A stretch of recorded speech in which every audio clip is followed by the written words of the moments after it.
Comebacks and one chip Tues from Barry White. Caller text, doesn't it feel good to feel good in a world that's such a mess? I'm Marjorie Egan. Then we'll get an expert's perspective from NBC Sports Boston's Trenni Casey on the Celtics' fantastic championship win last night at the Garden, plus other sports news you may have missed, including the Sox' absolute blowout of the Yankees this week. That and more ahead. Boston Public Radio 89.7 GBH, live from the Boston Public Library.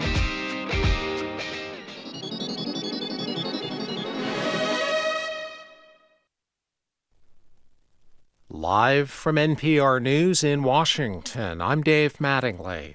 A new poll shows President Biden and former President Donald Trump are essentially tied among registered voters in the race for the White House in November. The findings from NPR, PBS News, and Marist have Biden and Trump even at 49% each. The two face off next week on CNN in their first presidential debate. The New York Court of Appeals is declining to hear former President Trump's appeal of the gag order issued in his hush money trial. In its ruling, the court said no substantial constitutional question was directly involved. More than a dozen states in the U.S., from the Midwest to the Northeast, are under heat advisories and excessive heat warnings. The National Weather Service says cities such as Pittsburgh, Boston, and Manchester, New Hampshire will likely see afternoon temperatures in the 90s today. Some places could break heat records for the date. NPR's Julia Simon says health experts are offering advice on how to cope with the heat. First, try to stay indoors with air conditioning. If you don't have AC, look into local cooling centers. Shade the windows and use fans. And, of course, hydrate. Stay away from alcohol, which can dehydrate you further. Also be aware that certain medicines, like blood pressure drugs, can make you lose fluids. Even if you take precautions, heat-related illness can happen. The first signs can be things like fatigue, dizziness, headache. Things can quickly become more serious. Muscle cramping, an accelerated heart rate, confusion are warning signs.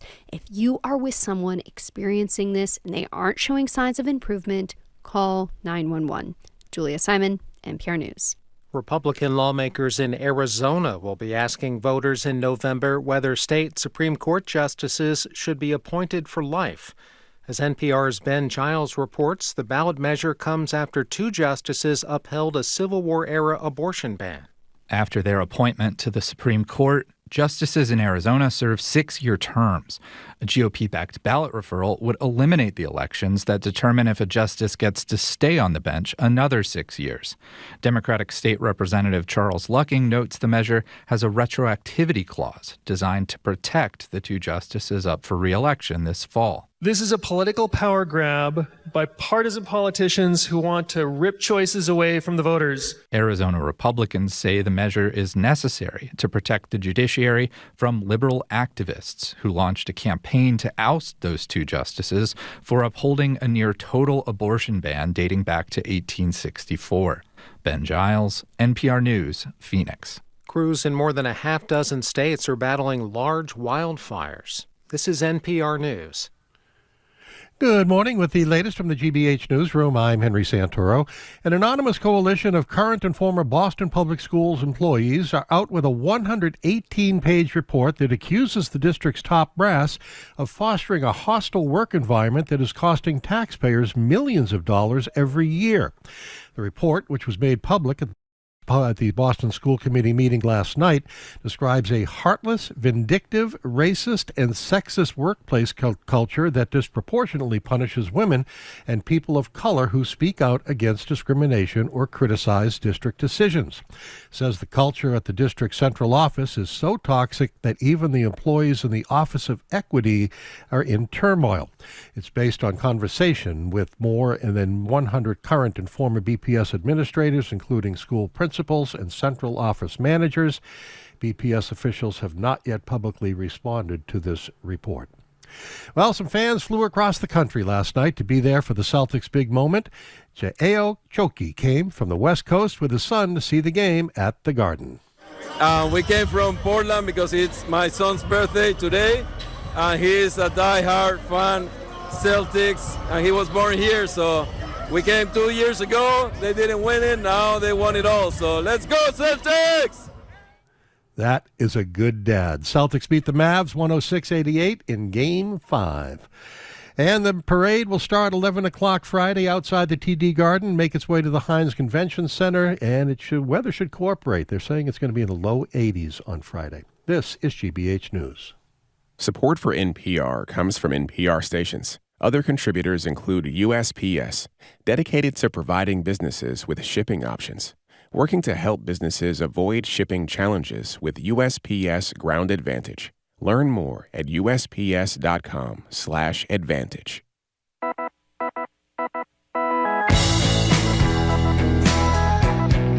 Eastern Browdy, I am Marjorie Egan. You're listening to Boston Public Radio, 89.7 GBH. We are broadcasting live as we do every Tuesday and Friday from the Boston Public Library. Thank you very much. And we are streaming at youtube.com/GBH News. We're not going to be here tomorrow.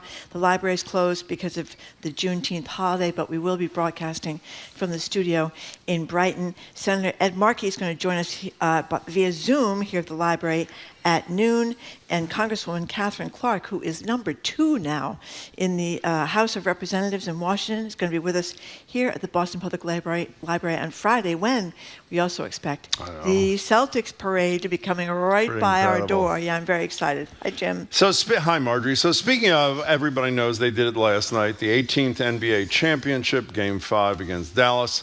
First championship since 2008. We're opening the phone and text line. How good does it feel to feel this good about winning?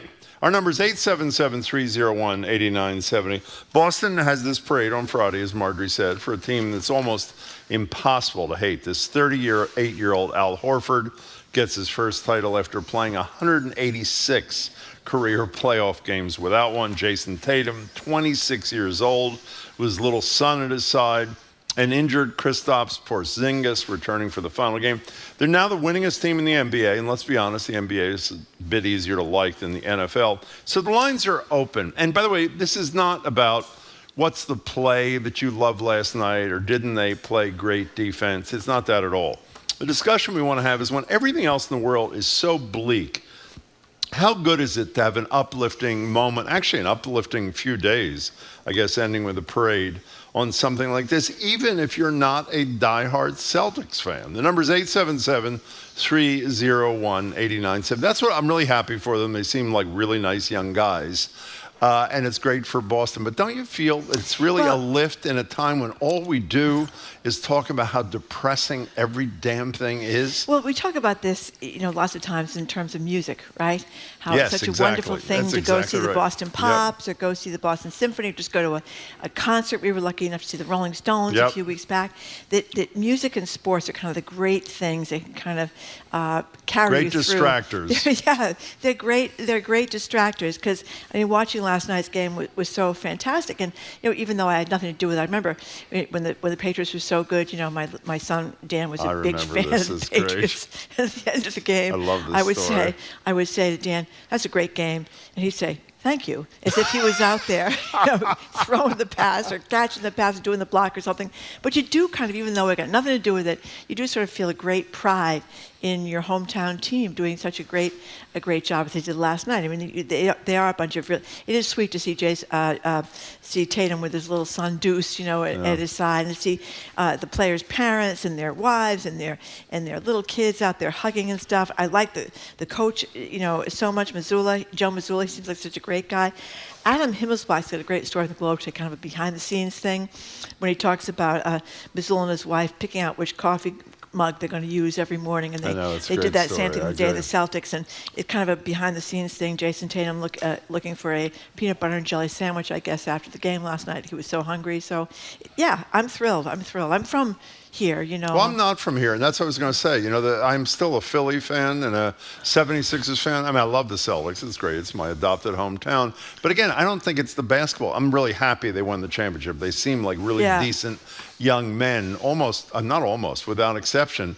But it really is a lift you need. We're going to talk to Ed Markey about the environmental mess and the Supreme Court mess and the whole presidential election, environmental mess. And you get a break. I'm not making this up. I think it's a huge lift for people around this area who get to feel good and smile about something for a little while. 877-301-8970. How'd you like that guy in Henry's newscast who came in, I think, from Portland, Oregon with his son for his birthday? Yeah. I mean, what did that cost? Like $10,000 to give his kid a birthday present? I don't know. It cost a lot of money. The tickets were thousands of dollars and stuff like that. And you were trying to see if you recognized anybody that were in the seats right around. Did you? No, I didn't. Oh. Did you? No. Somebody said Kevin Costner was there, but I think he was there for the Dallas Mavericks, but I didn't see him. I don't know. I think Mark Wahlberg has gone to a lot of the games, He hasn't does. Well, also, I think a Dallas fan is what's his face? Mahomes was at the game in Dallas. Mahomes, yeah. Didn't see him. It's amazing. He was in the front row. I don't know how he affords the seats.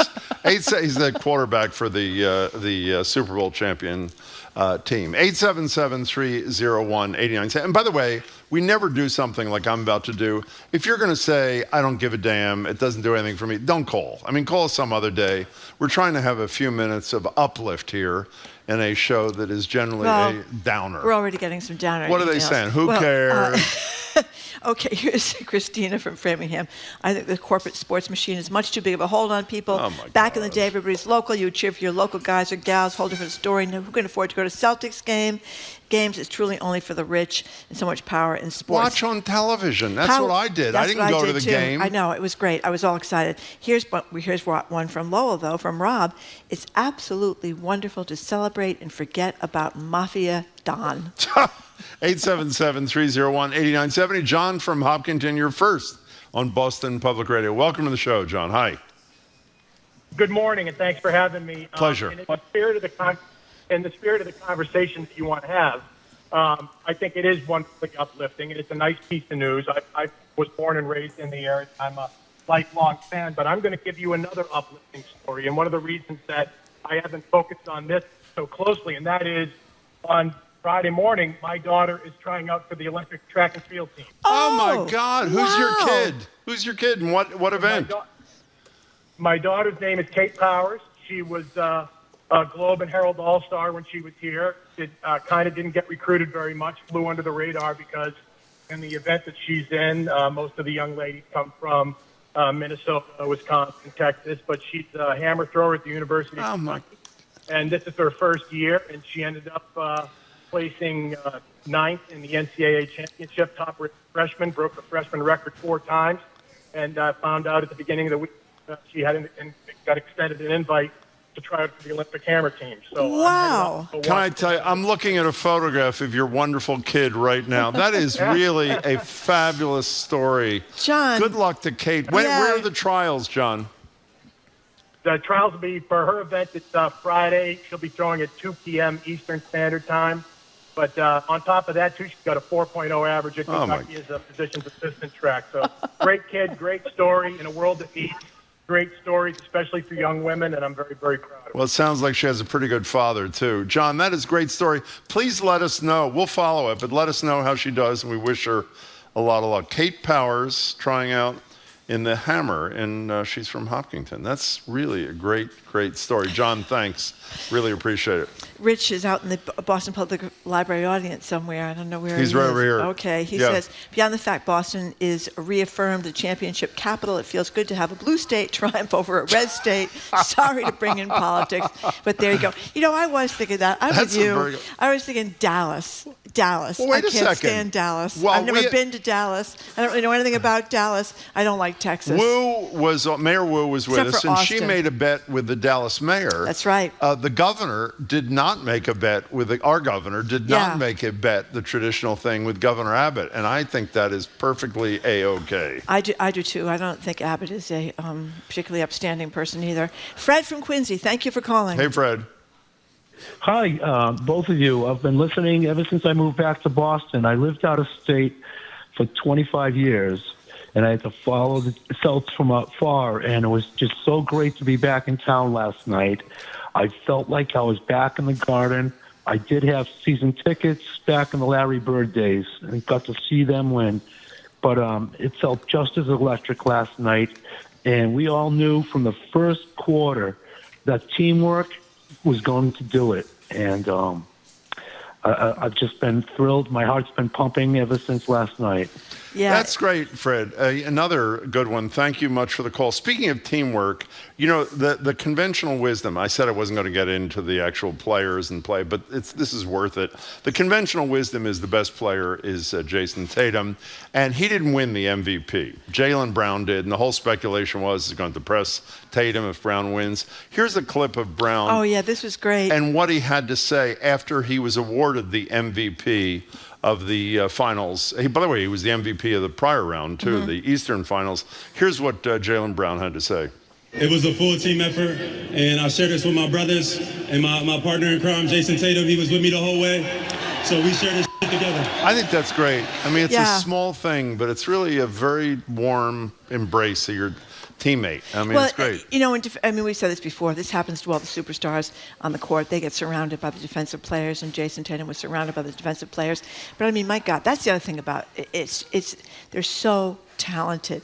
I mean, you see the way these young men play basketball, and you're amazed. How about the guy, Packard or Pickett, whatever his name is, that at the Pritchard, not Packard. The end of the first, right before the end of the first half, he threw a ball. He's past the half-court line. He threw a ball past the half court, and it got in. It was meaning he hadn't even crossed the half court. No, he'd been no, they were out of time, and he just kind of stopped and threw, and it went in. And that was sort of an omen for the way things were going. It was like also Jason Tatum's 26. It feels like he's been here about 30 years. He was 19. He was 19 when he came. You showed me the video this morning of him as like a young boy practically getting dressed. But I don't think he was shaving yet.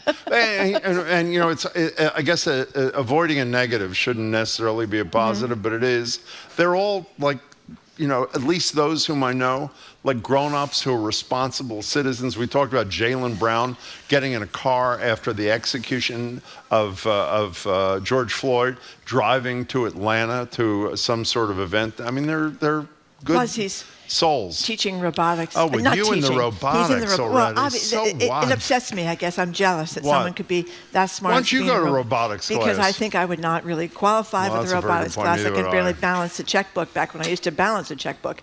But in any case, he's talented in all ends. He's obviously really, really bright and a superstar on the basketball court. We got to take a break. We're going to take a break. We're talking about the relief from sports, how great it is to have something wonderful going on in our hometown, to get some relief from talking about the politics and talking about everything we can't seem to do around here anymore, and to see what a bunch of people in a basketball court can do. Number's 877-301-897. You're listening to Boston Public Radio, broadcasting live from the Boston Public Library and streaming at YouTube.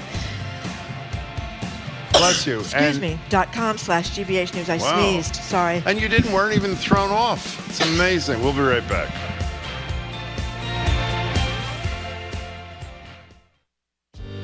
It's time to support Boston Public Radio on GBH. Listener contributions pay for the program and keep it on the air. You don't have to give much to make a difference, but please make a difference by giving now at gbhnews.org or by calling 888-897-9424. Okay, you'd be happy to know this is the last day of the summer membership drive. This is it. It's today, and we are done. We're doing this for nearly 3 more hours, but then we are done until next time around. And the reason we have to do these membership drives is, of course, because you can listen to GBH Radio free. You can watch a lot of PBS for free. And the way we support this place is through the contributions. More than 70% of the contributions come from the generosity of listeners like you. So listen to this. To help us out right now, a generous group of Beacon Circle patrons are matching contributions between now and noon today. That's only 40 minutes away, dollar for dollar. So in other words, you give $10, it becomes 20. You give $50, it becomes 100. And the other exciting thing. Oh my God! Here we go. That is the emergency Eton Crank Radio. Yeah, and you know, it's going to be very hot today. This is kind of a day where you think about having some kind of emergency situation. Exactly, right. You crank this little baby, and that's how, I can't crank it loud enough. Well, but anyway, you crank this job, thing. Thank you, Jim. Good, You crank this thing, and it powers the radio, so you don't need to have an electrical outlet just in case your electricity goes down. You can support GBH for $12 a month. We'll thank you with both. Markey is like 5, by the way, the emergency crank radios. Yeah, they're around somewhere. The Eton radio, crank radio, and the GBH dry bag, which I have brought to the beach with me every day. Here. I got it last right summer. Yeah, you can put all your stuff that you don't want to get messed up, like your phone in there when you're going to the beach, doesn't get sandy and all that kind of stuff. True. But the big thing is, we have just got for the next 45 minutes or so, or 40 minutes or so, this dollar for dollar pledge. So if you want to give, your money will go twice as far right now. 888-897-9424. That's 888-897-9424 or gbhnews.org. I don't want to be critical. Your cranking so far is very weak. Could you put it close to oh, that's much better. Thank you. That is Marjorie cranking the Eton Emergency Crank Radio. That's right. She does have 4 or 5. Now, the problem with them is we can't find any of them. They're not that valuable in an emergency. I gave her one a few years ago to find out she had others that she couldn't find. Okay. In any case, the gifts are good, but much more important. Only till noon, as Marjorie said, literally only till noon, a dollar for dollar match on the final day of pledge. So obviously your dollar works harder in the first hour. So do it. 888-897-9424, gbhnews.org. Give 100, becomes 200. Do the crank radio for $12.50 a month. It becomes $25 a month, etc., etc., etc.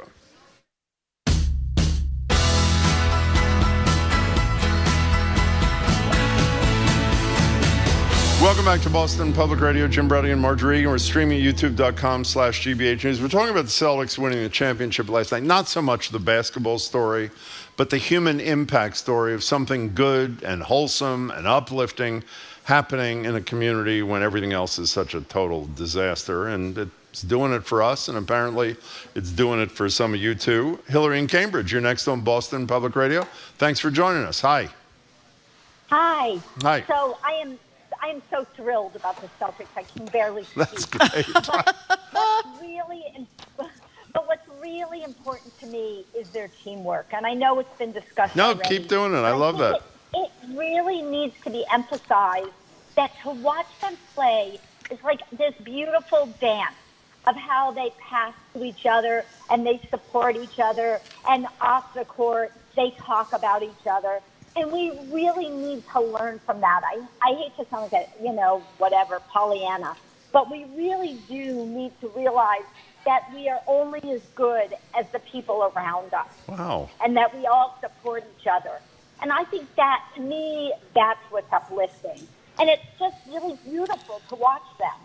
Hillary, that was great. That was really great. Thanks for the call. Yeah, that was a lovely call. I have a correction.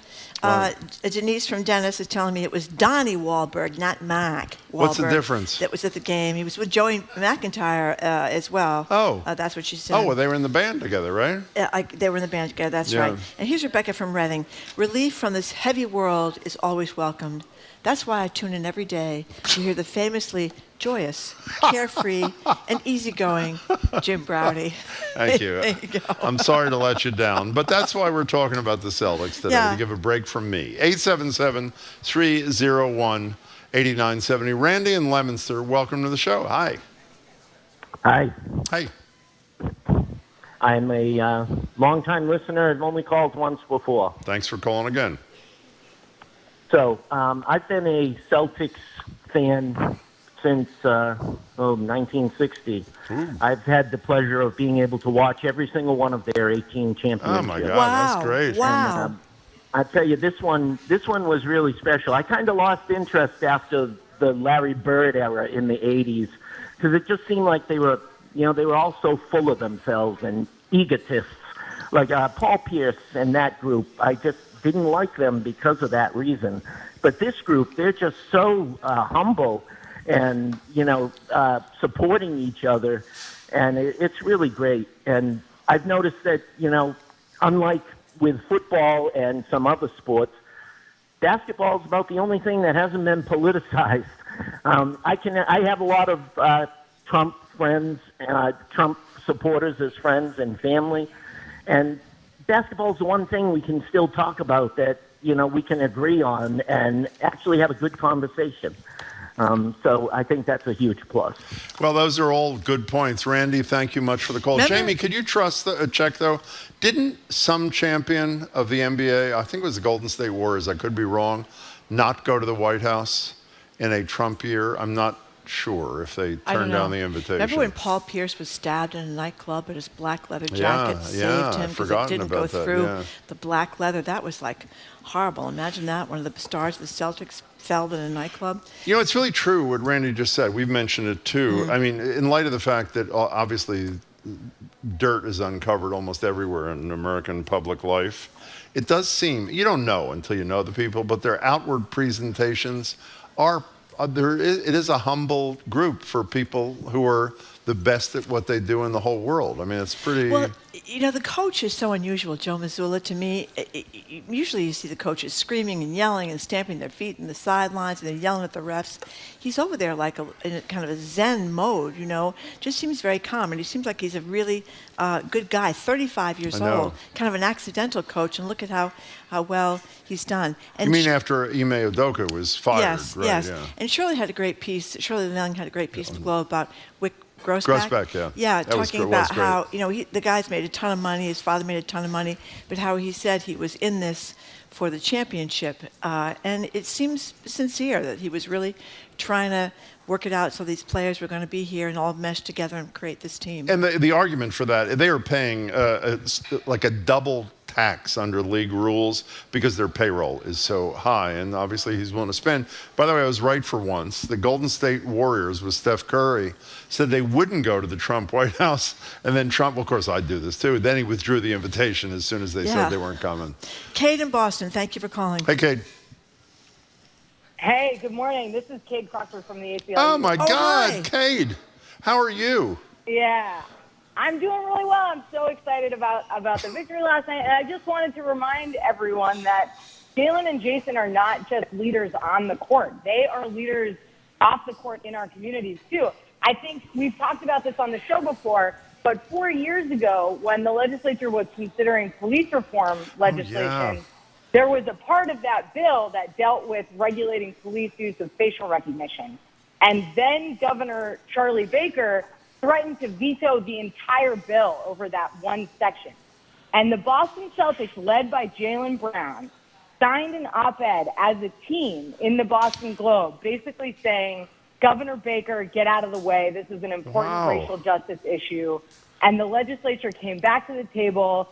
And, now we're here 4 years later on the cusp of, implementing reforms that are the results in part of the Celtics leadership back then. So, I'm watching this team absolutely in love with these guys as human beings, as leaders on the court, but also just so thrilled that they have, taken a courageous step to stand for something that really matters for the broader community.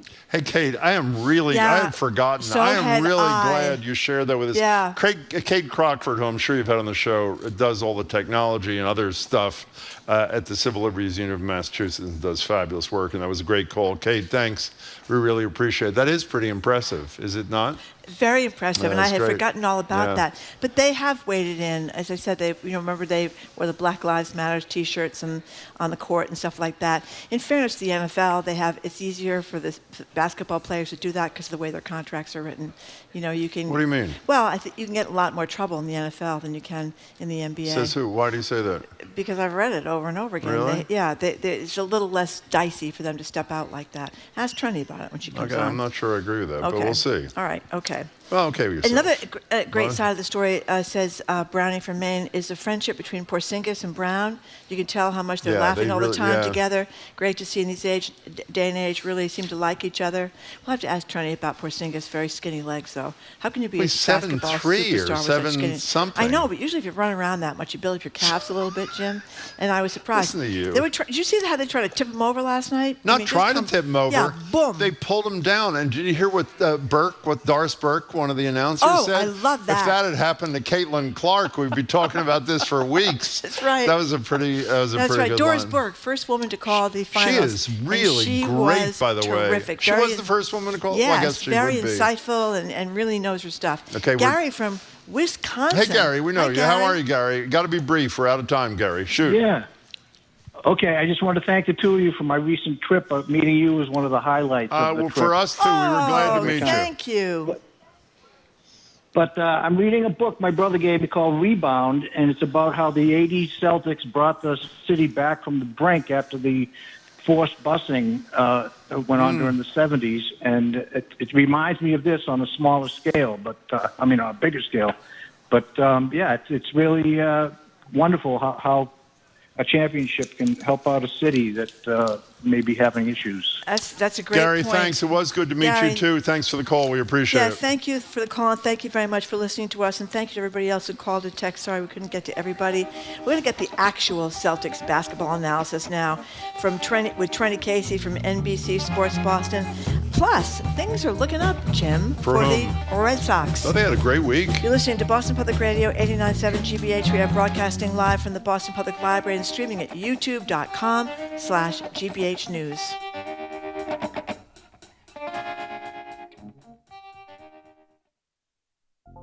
Live, local, 3 hours a day, 5 days a week. Jim Browdy, Marjorie Egan, Boston Public Radio. It's here on GBH Radio because of your support. Now's your chance to keep the conversation going. Give online at gbhnews.org or call 888-897-9424.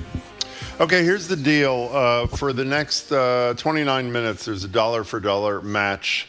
And I'm guessing that's it, because this is the last day of pledge. And what that means, I know you know this, but if you give $1, it becomes $2. If you give $12.50 a month for the Eton emergency crank radio and the GBH dry bag, which is, what do you call it, the no sand bag? Or Yeah, what is no sand you can take it bag? to the beach with you, Whatever. and you can put things like your phone you don't want to get Exactly. sandy, No sand, okay. or your lipstick, or your Okay. suntan lotion. So the $12.50 a month becomes $25 a month. Anything is doubled, and if you give $150 all at once for that, it becomes $300. So that's a great time to give. Again, 28 minutes. That's it. 888-897-9424. GBHnews.org. I'm going to stop because Margie wants to crank the Eton emergency crank That's radio. right. Go ahead, do it. I have the Eton emergency crank radio That's right very good here. cranking. This is the cranking sound, and this is how sound. you power up this radio. Yeah. And it's a really great radio, as I said before, for any kind of emergency. Emergency. It's as I said before, it's rechargeable. It gets AM, FM, National Weather Service channels. It can recharge your phone. It can do all these things without any electricity because you have this cranking thing going on. And you can get, as Jim just said, the Eton radio and the GBH dry bag for the beach this summer for $12.50 a month, which is better for us and our the people that write the budgets here, so they know what's coming for the year. And what's coming for the year is 24 hours a day, 7 days a week of radio and a bunch of TV stations. You all know them.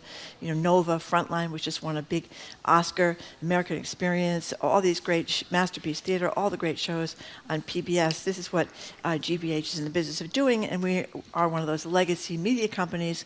And as you may know, legacy media companies are struggling because of social media, where people write a lot of things that are not true and are causing a lot of trouble, I think, for the United States of America. Anyway, we are not one of those places. We are fact-based media, and I think that's really important. Anyway, if you care to give, this is the great time to give, because this deal is over in a half an hour, the Double Your Money deal, where your gift will go twice as far toward the work here at GBH.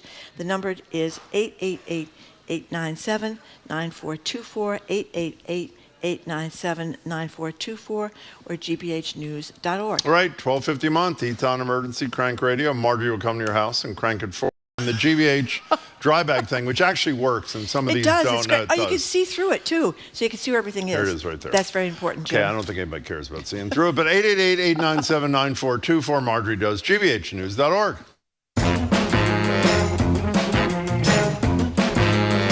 Welcome back to Boston Public Radio, live from the library, streaming at youtube.com/GBH News. We're joined by Trenni Casey, who, by the way, is wearing shorts like I am. Let's see if Marjorie criticizes her like she criticizes me. Trenni, excuse me, is an anchor and reporter for NBC Sports Boston. Did I say she's wearing shorts? Yes. And a BPR contributor. Hello there, Trenni. Hi, guys. Hi. How are you? What do you think of her shorts? I think there's a little different aesthetic in Well, let me see Trenni your in shorts versus Jim do in you think? shorts. I mean, whatever. It's hot Whatever, outside. exactly, whatever. 95 It's not degrees much of out. a compliment, Whatever. but thank you. Okay. Your legs look great. Oh, So- thank you. Yours do, too. So Okay. Trenni confessed Am I in before we went on trouble the for air saying that? I hope not. Trenni had a bet about the Celtics last night. You had did? to- yeah. So and it yep. started. I was going to be out of town. I was out of town for Game 4, and I was like, "Oh, great!" And I made a joke. "Oh, if they win, I won't be able to climb a greased light pole." Well, it kind of became a thing. Where everyone's like, "Would you really climb a pole?" And so yesterday, I was like, "If they win 5 games, which is what I wanted, because then we have the parade this week, and then I go on vacation with my family, so it's like perfect timing. No I in team media starts with me."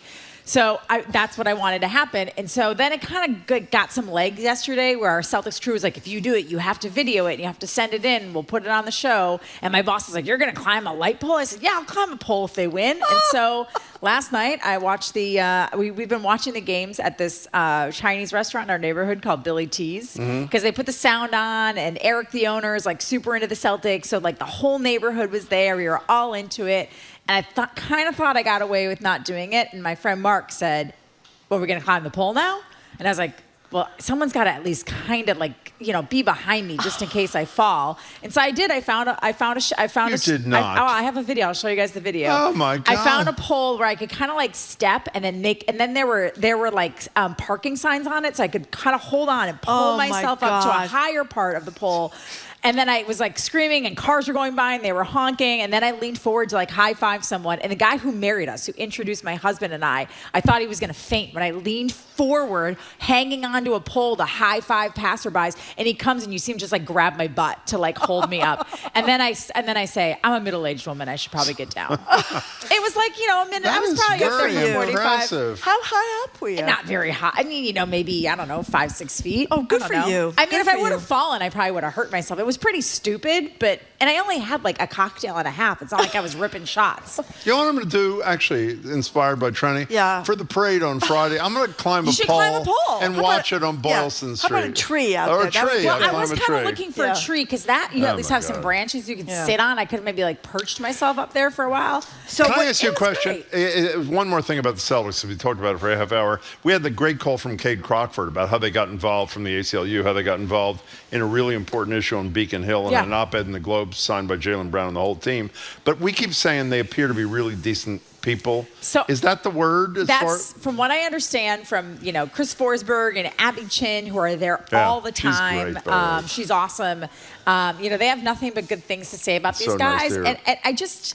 you see him, like, to me, one of the most poignant moments of the entire night. And I know that the picture in the video that's making the rounds is Jason Tatum scooping up his son Tues and tossing him into the air and the confetti is falling. But to me, the most emotional moment was in the waning seconds when all of the, the backups were on the floor, bouncing the ball around, and Jason Tatum put his head in his hands and you could see he was crying. Yeah. Like, such an immense relief. Someone who's had so much pressure on him to win a title, it's been held against him. And listen, that's what happens in sports, right? He understands that that's the gig. And he's had a tough series. And he had a tough, I mean, listen, he played tremendously last night. Oh, it could have gone, I think he had 4 of 11 votes for MVP. Oh, I didn't know what the breakdown was. Yeah, the breakdown we had in our show And Brown notes today. got the other 7? Brown got the other 7. But I know for sure Malika Andrews, I think PJ Carlesimo, Gary Washburn, and then there was one other who voted for Tatum. Who votes? So I did not know this, Marjorie. It's kind of random. And we didn't have a chance to get into it, but in Game 4, Gary Washburn says, well, whoever they choose to vote on MVP if it happens tonight. And that was in Game 4, and he was saying if I get chosen, right at that point he was leaning towards it's like sports writers, like analysts, people who watch the NBA a lot. I don't know if it's like they pick them out of a hat. I'm actually going to ask Chris Forsberg today. I don't know how. It's not like the Baseball Hall of Fame where you have to be a BBWA writer and yada yada yada. I'll have to ask how it happens. But 7 of the 11 won for Jaylen Brown. But, you could have made the way that Jason Tatum played last night. He was, again, I think he was like 2 rebounds shy of a triple-double. When the defenses were collapsing on him, he made amazing passes. I think he scored 11 of his 35 or 13 of his 35 in the fourth quarter. I think you could have made a case for him, but Jaylen Brown had the better overall series. Right. He came up really big in games 1, 2, and 3. They both had a crummy game 4. And then Jason Tatum, I would say, had a slightly better game 5, but Jaylen Brown was right there. You know what we got to mention? Derek White falling right on his face, on his teeth. Oh, my goodness. On his teeth. One tooth is half knocked out. The other 2 are hanging by a thread. And he just goes out there. Blood coming out of his mouth. And he keeps playing. And then he gets a 3-pointer. I know. Like just seconds later. It's unbelievable. And I just look at this team, and I heard the caller. I thought it was such a great way of looking at this, that we could all be more like the Celtics. I just thought it was really observant that this is a team that makes each other better. Oh, Hillary from Cambridge. Yes, Hillary. That was great. such a great call. That was great. It is true. Like, they just put their egos aside for the betterment of a team goal. And we don't do that enough, I don't think, in any I do facet that. of life. I do that with Marjorie. I He put my does. ego Absolutely. aside. I You do. do. Every day. Steps aside. Yeah, absolutely. Every day. But they were just such a fun team to watch. And it's like, it just was, being here for 12 years and missing the 08 championship. Right, you did, So this yeah. is my first Celtics championship living in Boston. And they became my team. Like, everyone's like, oh, you're from Milwaukee, you're a Bucks fan. We didn't really watch a lot of NBA growing up. We watched a little bit. Obviously, I knew about the Bucks. And I knew about this. Obviously, I knew about sports, but I just wasn't like diehard into it. But there was something about coming in around the same time as Brad Stevens and covering the team early on and following their path. Like, this was a really fun, heartfelt title, I think, for the town. And goodness gracious, guys, it has been like 4 years since we've had a title in here. So it's about time. How about Packers shot from more than halfway? Oh, Pritchard. I thought you meant, like, how about the Packers? I was like, Sorry. oh, well, I'll always be a Packers fan. Like, you'll never take that Pritchard. team from me. By the way, So I that was love the that you're second so time. into this, by the way. For people who are not watching on the streaming, Well, I'm not, Marjorie is, oh, obviously. I yes, got the you guy's are. It's, name wrong. So what? The So spirit Marjorie, is there. I get your name wrong. That was the. She still calls me Trenni Casey from time to time. Close so that's enough. fine. That's the second time he made a half-court shot. Yeah, what he is made a it? half-court shot, I believe, in it was either game 2 or game 3. Pritchard hit a Oh, I half-court didn't see shot. Remember they put him in there those last moments? He's a great shooter. He is a great three-point shooter. He's also Yeah. a good point guard, and sometimes you just want to get him in there. Like, if you need to use him late and you want to get him like just a little warmed up. But that's the second time he It hit was one amazing. of those unbelievable Amazing. shots. And the Hauser guy was great, too. You don't hear Sam that much Hauser, about and him. he didn't really shoot the three well in the Eastern Conference Finals. He was much better in the finals. Yep. He was big off the bench for them, giving them a lift. Like, those two guys are sort of three-point specialists. That's what you bring Why in don't you for. mention Porzingis? Sam That way you Hauser, can he's talk from about all the Wisconsin. white guys on the team. Yeah, don't forget Luke Cornett. I don't then think as well. Jason and Jalen are white, Jim. No, I I don't know. think they No, are. you were No. talking about the other one. Okay, Yeah. we got to take a break. Okay, going to take a break. We're going to talk about other things besides the Celtics when we get back with Trenni Casey from NBC Sports Boston, listening to Boston Public Radio, 89.7 GBH, broadcasting live from the Boston Public Library and streaming at youtube.com/GBH News.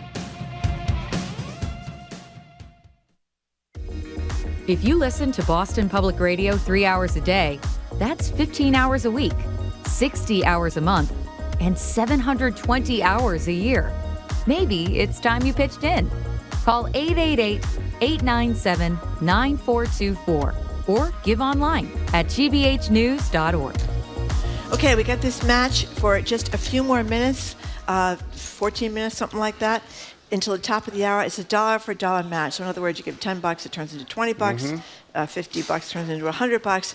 And this is from the generosity of the Beacon Circle patrons. This is a group that is matching this contribution. So that's on for a few more minutes. So if you want to double your money, this is the absolute best time to do it. This is the final match for Boston Public Radio in this membership drive, which ends today. And our participation, of course, ends at 2 o'clock. But this match is over at noontime. So if you haven't given yet and you want to double your money, that is the opportunity. The number is 888-897-9424, gbhnews.org. Also, these are among the better, whatever they're called, thank you things. If you make contribution at $12.50 a month or $150 all at once, you get two things. You get the Eton emergency crank radio that Marjorie's supposed to be cranking, but is not, which is great because you don't need a battery and an emergency. Just crank the thing. You can charge stuff. You get AM, FM, whatever. And this dry bag, which allows you to take it to the beach and put your stuff in it. If you're kayaking, like I try to do most mornings before I come to work, or you get to keep your stuff in there dry. The number is 888-897-9424, gbhnews.org. And this is the last day, and so if you're like me, a procrastinator, and you want to support our coworkers on the air, behind the scenes, that make all the shows in this radio station possible, this is your opportunity to do it. Do it now. It doesn't take long. Literally, sit down for a minute if you value what you get from us and our colleagues, and call 888-897-9424, gbhnews.org.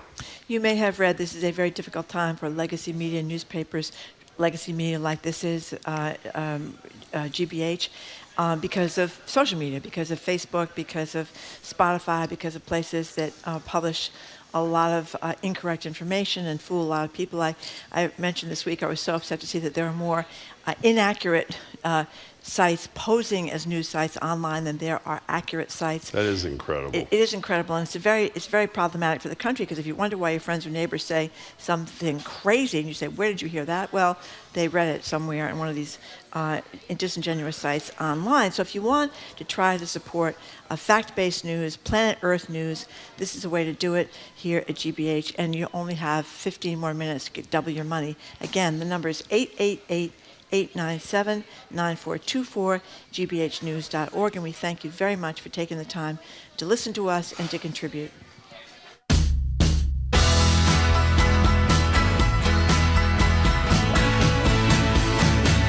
Welcome back to Boston Public Radio. Jim Browdy, Margery Eagan, live at the library, streaming at youtube.com/GBH News. We're continuing our conversation with Trenni Casey. So Trenni Casey, the U.S.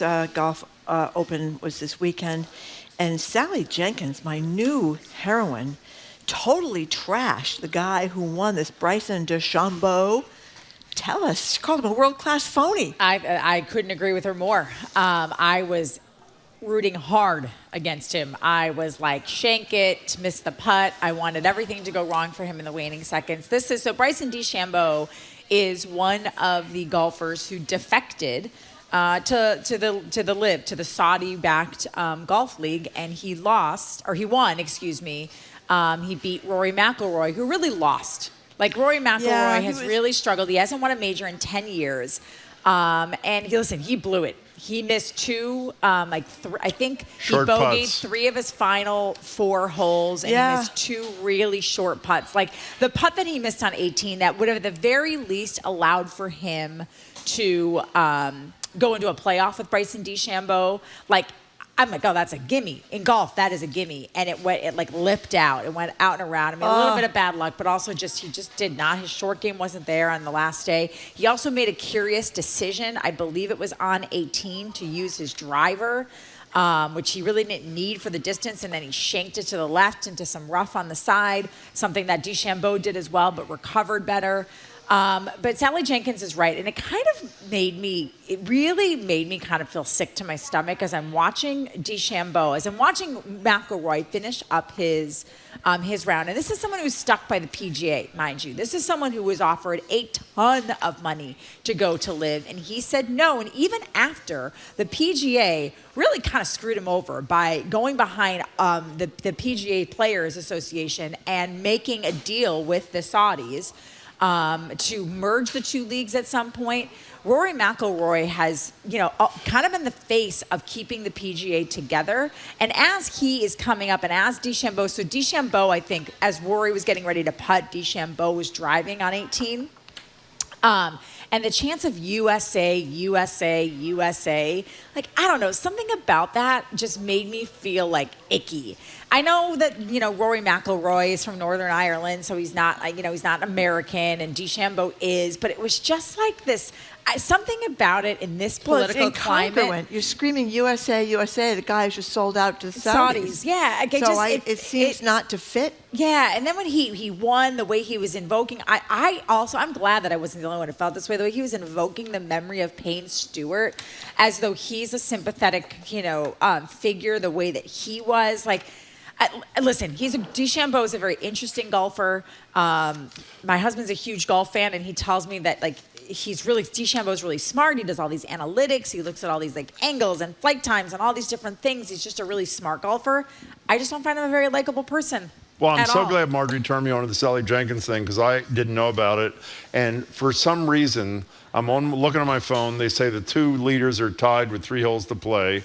It's the first golf I've seen on TV since I always tune into Tiger Woods. And I watched, and it was a thrilling final shot by the guy. I mean, listen, it was a great chip shot. Yeah, but I'm so glad I didn't embarrass myself, because if he's doing the LIV thing, he's no golfer for me. So you're going to be... He sounds like kind of a jerk, is what he sounds like. Yeah, I mean, listen, this is a guy who, golfs with Trump and oh, he does? Oh, yeah, he's a big okay, like, let's buddy move on. with Trump and stuff. Okay, so I don't want to put you in a tough spot. But you're going to anyway. I am, yes. You are going to be hosting a lot of the Olympics coverage when the Olympics starts. And I'm wildly excited about the Olympics. The only thing I have to say is the more I read about the form of protest that some people are unhappy. Here, what we Boy, did the French. in terms of we're actually going to have 2 of the 3 people who led the effort to make sure that the Olympics did not come to Boston this year. The way the French are protesting is, how do I put this? They're crapping in the Seine, which is the river. Now, by the way, they haven't done it yet. wait. Right? They're like threatening to do it. Let me tell you, it gets even better. I heard this weekend that there's an app where if you want to make sure that the product of your protest gets to the appropriate place when the thing you want to, this is true, there's an app that analyzes the currents. So that, how do I put this without ruining everything? So that you send your poop up the river? You send your poop up the river at the right exact right time. And I have to say, in terms of creative protest, it's not something I would do, but you got to love the French. Listen, I mean, they really got to love the Give French. it to the French, man. If they don't like something, they take to the streets. They do. They crap all over it. They literally, Exactly. in this sense, Thank they you. literally crap all over it. Are you excited, by the way? I am excited. And Are you like, I nervous? guess, well, I'm going to be in Stanford. I know, but still, you have a big job. Oh, am I nervous about like the gig? Oh, Yeah. It's like, I don't really get nervous in television or radio anymore. I didn't 'cause I've think been doing so, it for but this so long. is huge. But this is huge. Like I will be very nervous for my first show because I want it to go well. I course. want, I don't want to screw up the opportunity I have been given. But I'm also very excited, and I guess I don't fully understand the pushback of the French people on these Olympics in particular, because this, for the first time in a really long time, these Olympics are quite sustainable. They're using structures that are already in place. They're not building all these extra things. They're not pushing people out of homes, and they're actually trying to clean up. Because of the Olympics, they're trying to clean things up and get them in better shape, including the river. That they're So I guess I'm not sure what they're so upset about this time around. Well, by the way, you But it's obviously didn't something do to your do with, research. like, the boulangeries people who or are not as upset are only peeing in the Seine, by the way. So I it mean, depends on your point of view. the world's toilet. Exactly. Yeah. Thank you very much. And by the way, they're supposed to have the triathlon swimming And the marathon something in the river. in the damn river. Yeah. So I I mean, really, I don't think. Well, I read an article that all those athletes are being asked to take, like, preemptively take antibiotics. Is that really true? Yeah, E. coli. Oh, that is in the disgusting. Seine. Yeah. Okay. Okay. Yeah, isn't that disgusting? That is disgusting. By the way, we didn't get to it, but I just want to say, Red since Sox a lot of people have doing badmouthed well. the Red Sox, the 2 best teams in baseball, my hometown team, the Phillies, and the Yankees, they won series from both of them. That's right. And they stole 9 bases in You one know what game the other day. You know Follow what team took a series from the Red Sox? Milwaukee. Okay. Milwaukee. She's a Wisconsin kid. Nice to see you, Trenni. Thank you, Trenni Bye. Casey. We've been speaking with Trenni Casey, anchor reporter for NBC Sports Boston and a Boston Public Radio contributor. After the new news, Senator Ed Markey joins us to talk about the latest Supreme Court rulings on bump stocks, access to reproductive health care, and how tomorrow's Juneteenth holiday came about. You're listening to Boston Public Radio 89.7 GBH, broadcasting live from the Boston Public Library and streaming at youtube.com/GBH News. You count on GBH and Boston Public Radio to be your window to the world. We count on your contributions to keep that window open. It is it. This is it. This is the last day of our summer membership drive, so please give now at gbhnews.org or call 888-897-9424. I'm Zach Finn, and I'm joined by Jack Callahan. And if you give in the next 7 minutes, your gift will be worth twice as much to GBH. That's because there's a dollar-for-dollar match going on. You give $120, and an extra $120 is automatically donated to GBH, and that's thanks to the GBH Beacon Circle patrons who've pulled these dollars together to encourage you to support your Boston Public Radio listening. Here's the bottom line. Right now, your contribution will pay for even more of Boston Public Radio in the weeks and months ahead. Call 888-897-9424. Let me say that again, 888-897-9424 or gbhnews.org. Support GBH by giving $12.50 a month, and we're going to thank you with not one but 2 popular gifts. We have the GBH Dry Bag and the Eton Emergency Radio. This is a very special last day offer. The Eton is a rechargeable radio, gets AM, FM, it gets the National Weather Service channels. The Dry Bag is waterproof. It's going to keep your gear safe. It's going to keep it dry from the elements. If you plan on spending any time at all outside this summer, this really is the combo for you. Sign Sign up as a sustaining member, $12.50 a month. Ask for the last day's special offer. Please give online at gbhnews.org or give us a call, 888-897-9424. Giving will take just a few minutes of your time. We've made the process as easy as possible. We need your name, contact information, which we do keep private, by the way. You determine the amount that you will give and how you want to pay for it.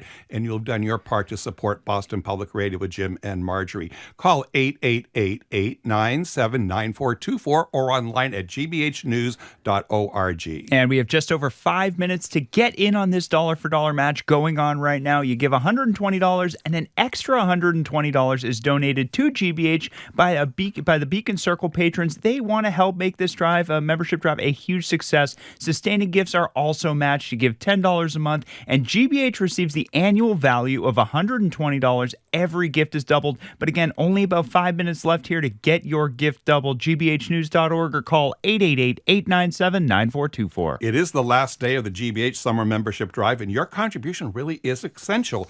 You probably had good intentions of giving earlier, but something kept you from getting to it. We get that. Happens to us as well. But how about doing it right now, especially with this match going on? It's easy to do, and it's how you can keep Boston Public Radio and all the programs you value on the air. All gifts are welcome. We only ask that you give the most generous amount that your budget allows. Please call 888-897-9424 or go online at gbhnews.org. At its heart, public radio truly is a grassroots operation. You give money to GBH, we send money to NPR. NPR gives that money to its reporters, editors, and producers to create the finest journalism that you're going to find anywhere. Right now, I'm asking you to join as a sustaining member of GBH by giving $10 or $20 per month.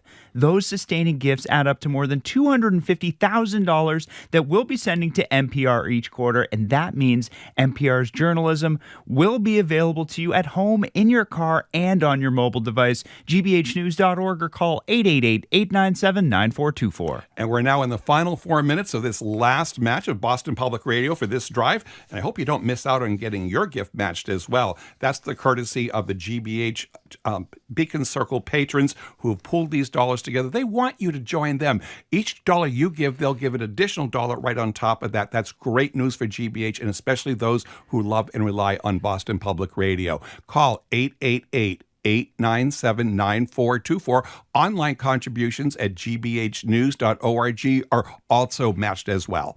And support GBH, $12.50 a month. We're going to thank you with our two popular thank you gifts. That, of course, is the GBH Dry Bag and the Eton Emergency Radio. Very special last day offer here. The Eton, what can't the Eton do? So much utility. It's got that hand crank on there. I mean, if you're taking a trip up to the mountains, you're on the boat, just so much utility. AM, FM, National Weather Service channels. And the Dry Bag is going to keep all your gear safe and dry from the elements. So sign up as a sustaining member. Again, that's $12.50 a month. Ask for the very special last day offer. Give online, gbhnews.org, or call 888-897-9424. And I want to thank a friend from Wakefield for doing her part. And she says, Jim and Marjorie make my day. David from Newburyport says, fantastic job. And a friend from Providence, Rhode Island says, we need nonprofit news. Well, thank you for supporting this program, Boston Public Radio here on GBH 89.7, asking you to do the same thing, especially while this match is on, but it is going away now in just several minutes. So please call 888-897-9424 or do what many are doing this hour, donating online at gbhnews.org. And you got just a couple of minutes here, but you can still call in and get your gift match. Yes, your gift will be worth twice as much to GBH only for the next couple of minutes. That's because there is, in fact, a dollar-for-dollar match going on right now. You give $120. Extra $120 is donated by a very generous group of Beacon Circle patrons. Your contribution is going to help pay for even more of the NPR news and GBH programs that are so very important to you. gbhnews.org or 888-897-9424. And a quick reminder here today is the last day special offer. It's a combination. It's the Eton Emergency Crank Radio and the Dry Bag for $12.50 a month, or a one-time contribution of $150. Now, this Dry Bag is really cool because you can keep your phone in there, but you can still access it through a pocket, but it stays dry wherever you are, and the Eton Emergency Radio keeps you connected. Call 888-897-9424 or online at gbhnews.org. The match is still available, but you've got to get that call started or the online contribution started now. Thank you so much.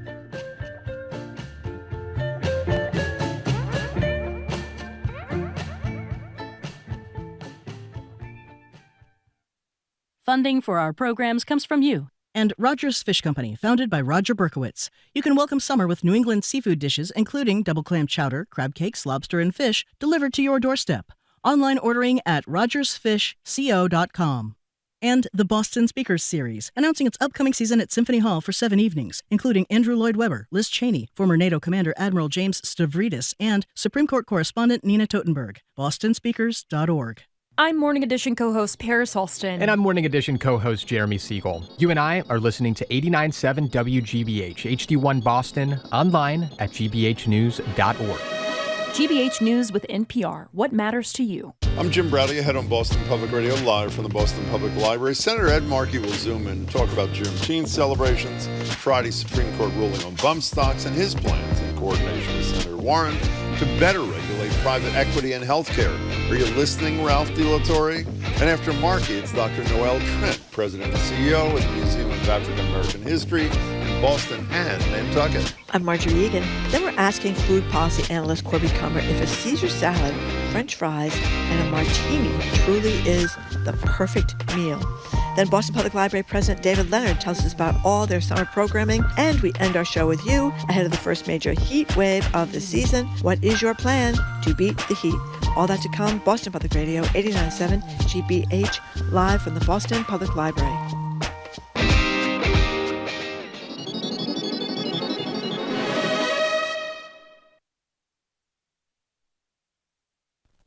Live from NPR News in Washington, I'm Kristen Wright. President Biden is expected to announce new protections for some undocumented spouses of U.S. citizens. As NPR's Franco Ordonez reports, the president is scheduled to make the announcement at a White House event today, marking the 12th anniversary of an Obama-era action protecting people brought to the U.S. illegally as children. The president's executive measures will protect about 500,000 spouses from deportation. These are people who have lived in the country for at least 10 years. It'll allow them to apply for green cards without having to leave the country. The steps would also protect about 50,000 children under the age of 21 whose parent is in the country illegally but is married to a U.S. citizen. Immigration has become a top issue in the 2024 election as an increasing number of Americans see border enforcement as a major problem. President Biden recently took executive actions to limit the number of migrants who can seek asylum at the southern border at a given time. Franco Ordonez, NPR News, the White House. A heat wave is bringing record-breaking temperatures to the Northeast and almost all of New England. Millions of people are under heat advisories. The Midwest and Mid-Atlantic are also dealing with sweltering temperatures. Brian Hurley is a meteorologist with the National Weather Service. Washington Dulles, 95 degrees would set a new record, as would 95 in Hartford, Connecticut. When you get to Wednesday, more record highs likely to be broken. Philadelphia would be 96 degrees would break or tie a record for them. 96 would break Albany's record. It's forecast to be 95 degrees in Cincinnati today and feel like 100. The heat is expected to last much of the week. Russian President Vladimir Putin heads to North Korea today for a 2-day state visit with North Korea's Kim Jong-un. The trip marks Putin's first time in North Korea in 24 years. NPR's Charles Maines reports from Moscow. It comes amid international concerns over growing military cooperation between the two countries. Putin's trip to North Korea amounts to a reciprocated state visit after Kim Jong-un met with the Kremlin leader and toured Russia's Far East last September. That meeting saw the North Korean leader wholly endorse Russia's invasion of Ukraine, calling it a sacred struggle against Western imperialism. The Kremlin says this time the two leaders will sign agreements expanding trade and security, as well as explore workarounds to Western financial sanctions. Yet the U.S. and its allies in Europe and Asia also suspect North Korea of providing Russia munitions for the war in Ukraine in exchange for Russian technologies for North Korea's budding nuclear and missile weapons programs, charges both North Korea and Russia deny. Charles Maines, NPR News, Moscow. You're listening to NPR News from Washington. Good afternoon. With the latest from the GBH Newsroom, I'm Henry Santoro. Massachusetts House Speaker Ron Mariano says the House will take up a maternal health care bill on Thursday. It's legislation that he says is set to strengthen the ability for the Commonwealth to care for mothers from the beginning of pregnancy right through postpartum.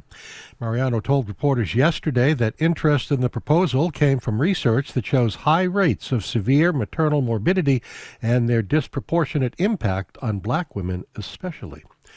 Lieutenant Governor Kim Driscoll will be on Cape Cod today. She and Senator Julian Cyr will tour a housing development in Cyr's hometown of Truro. Driscoll will then speak at the groundbreaking of a 65-unit multifamily development in P-Town. She and Cyr will also participate in an LGBTQ business walk. In sports, Boston Mayor Michelle Wu says the Celtics victory parade will begin at 11 on Friday morning outside the TD Garden. The Duck Boat Parade will travel down Causeway Street past Boston City Hall, turn onto the Tremont Street side of the Boston Common, and then come to an end at the Heinz Convention Center on Boylston Street. And Mother Nature should cooperate. Friday is when temperatures are expected to cool slightly after a hazy Hot and Henry week here in the area. Red Sox continue to celebrate the Celtics win north of the border. They play Game 2 of their series with the Blue Jays in Toronto tonight. And we are looking at 86 degrees in Boston right now. We're waiting for a high in the low 90s today. This is GBH News. Support for NPR comes from NPR stations. Other contributors include the Nature Conservancy, working across oceans and isles to cut carbon emissions, protect lands and waters, and support local communities for a future where people and nature thrive. nature.org/solutions.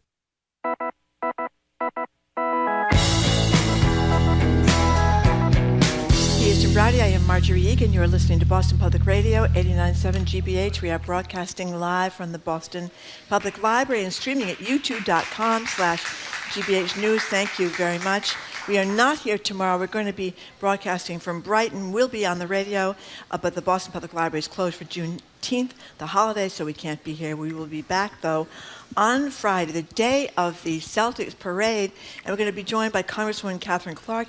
She's number 2 in the House of Representatives. She's going to be here with us in person. Hello again, Jim. Speaking of Congress, we're joined now, hello Marjorie, live on Zoom by United States Senator from Massachusetts, Ed Markey. Senator Markey, thanks so much for your time. No, great to be with you. Yeah, thank you very much for being with us, Senator.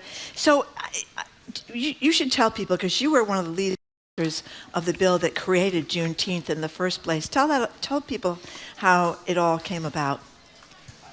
Well, back in 2020, right after George Floyd was murdered, I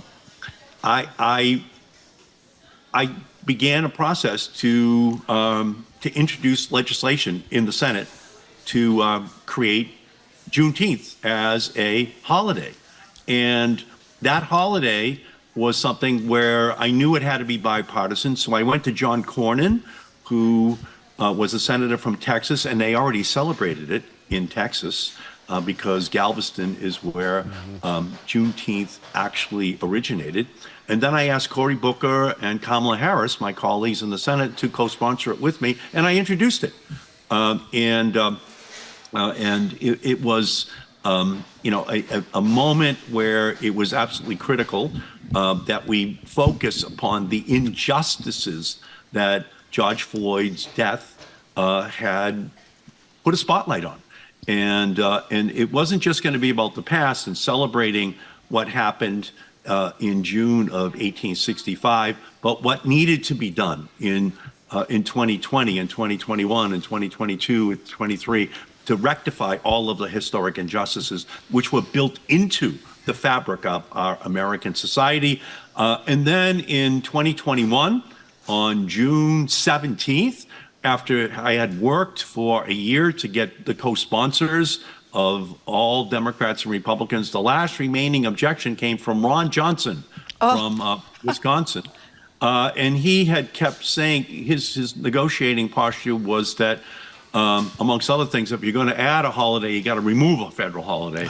So we just kept working on him, but we had Republican senators talking to him as well.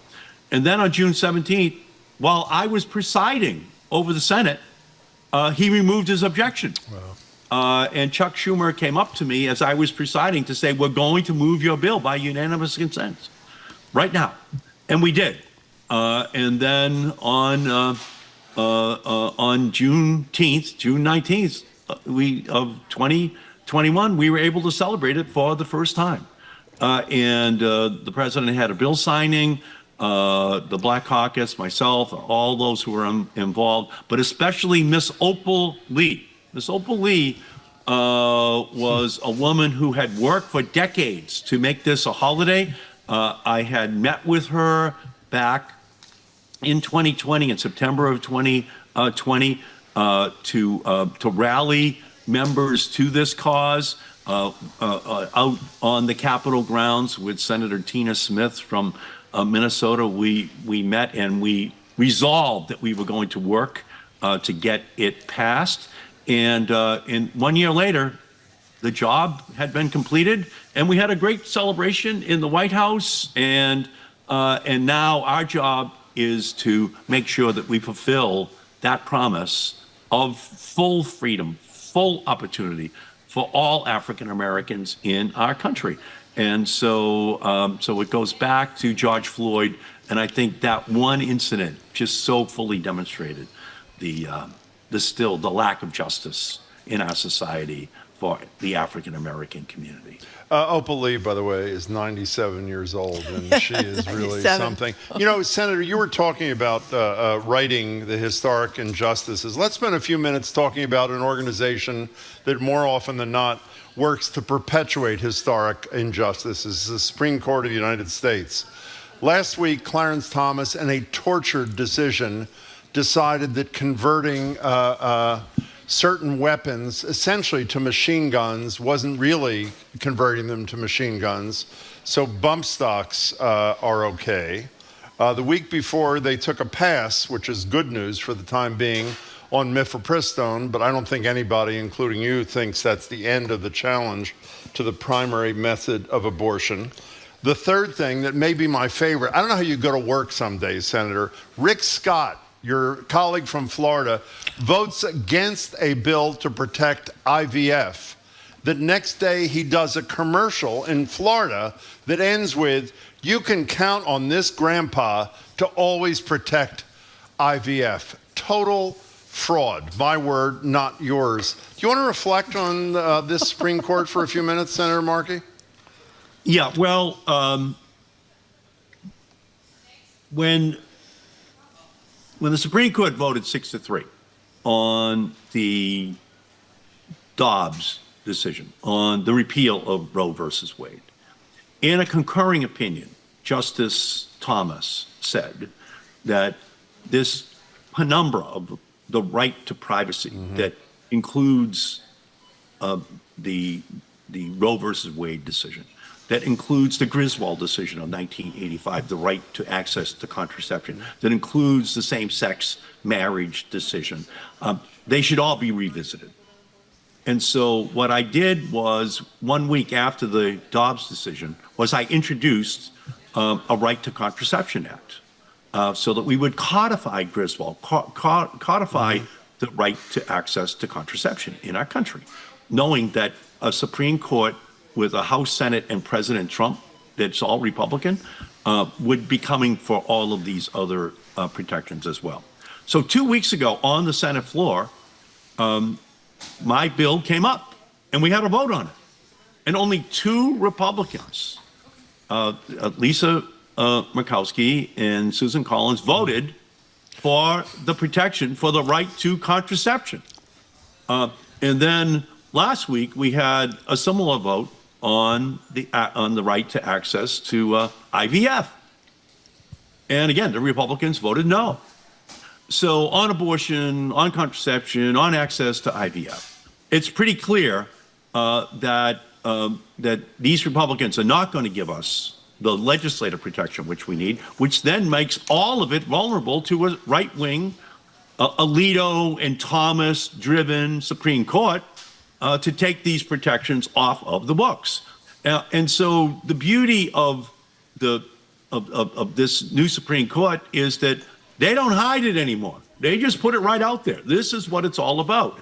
And it goes back to these 2 stolen Supreme Court seats back during the era of McConnell and Trump in the White House, and why I introduced my legislation to expand the Supreme Court so that we would be able to recapture those seats which were lost. Otherwise, according to experts, we could be 20 or 30 years in this era where the Supreme Court is radical, right-wing, and out of control, and taking off the books the protections which people have come to expect that their government is going to provide for individuals within our society. So it's in each week goes by, and one of these justices has to make another announcement about another trip that they took with Harlan Crow, another vacation that they were on, knowing that ultimately they're just channeling the most extreme right-wing elements in our country in the decisions which they're making.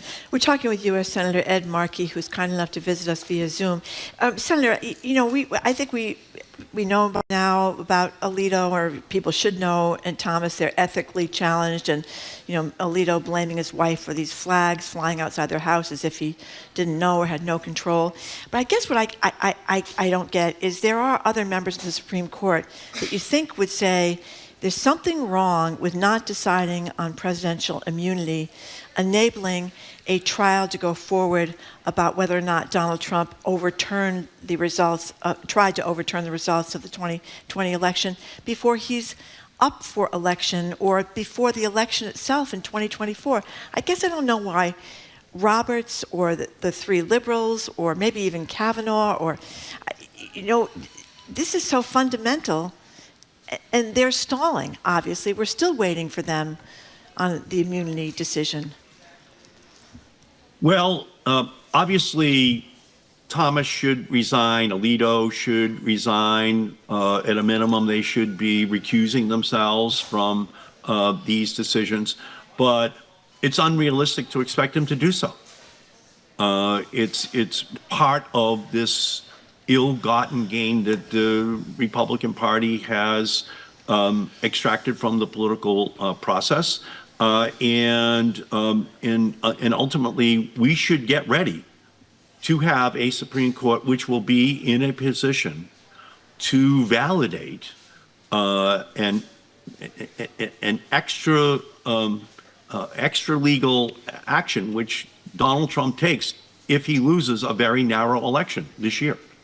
And it's scary, but it's very possible that will be the case. No president is above the law, and this Supreme Court is in a position where they could actually grant them that immunity. Senator, can we take a break and have maybe 90 seconds of positivity here?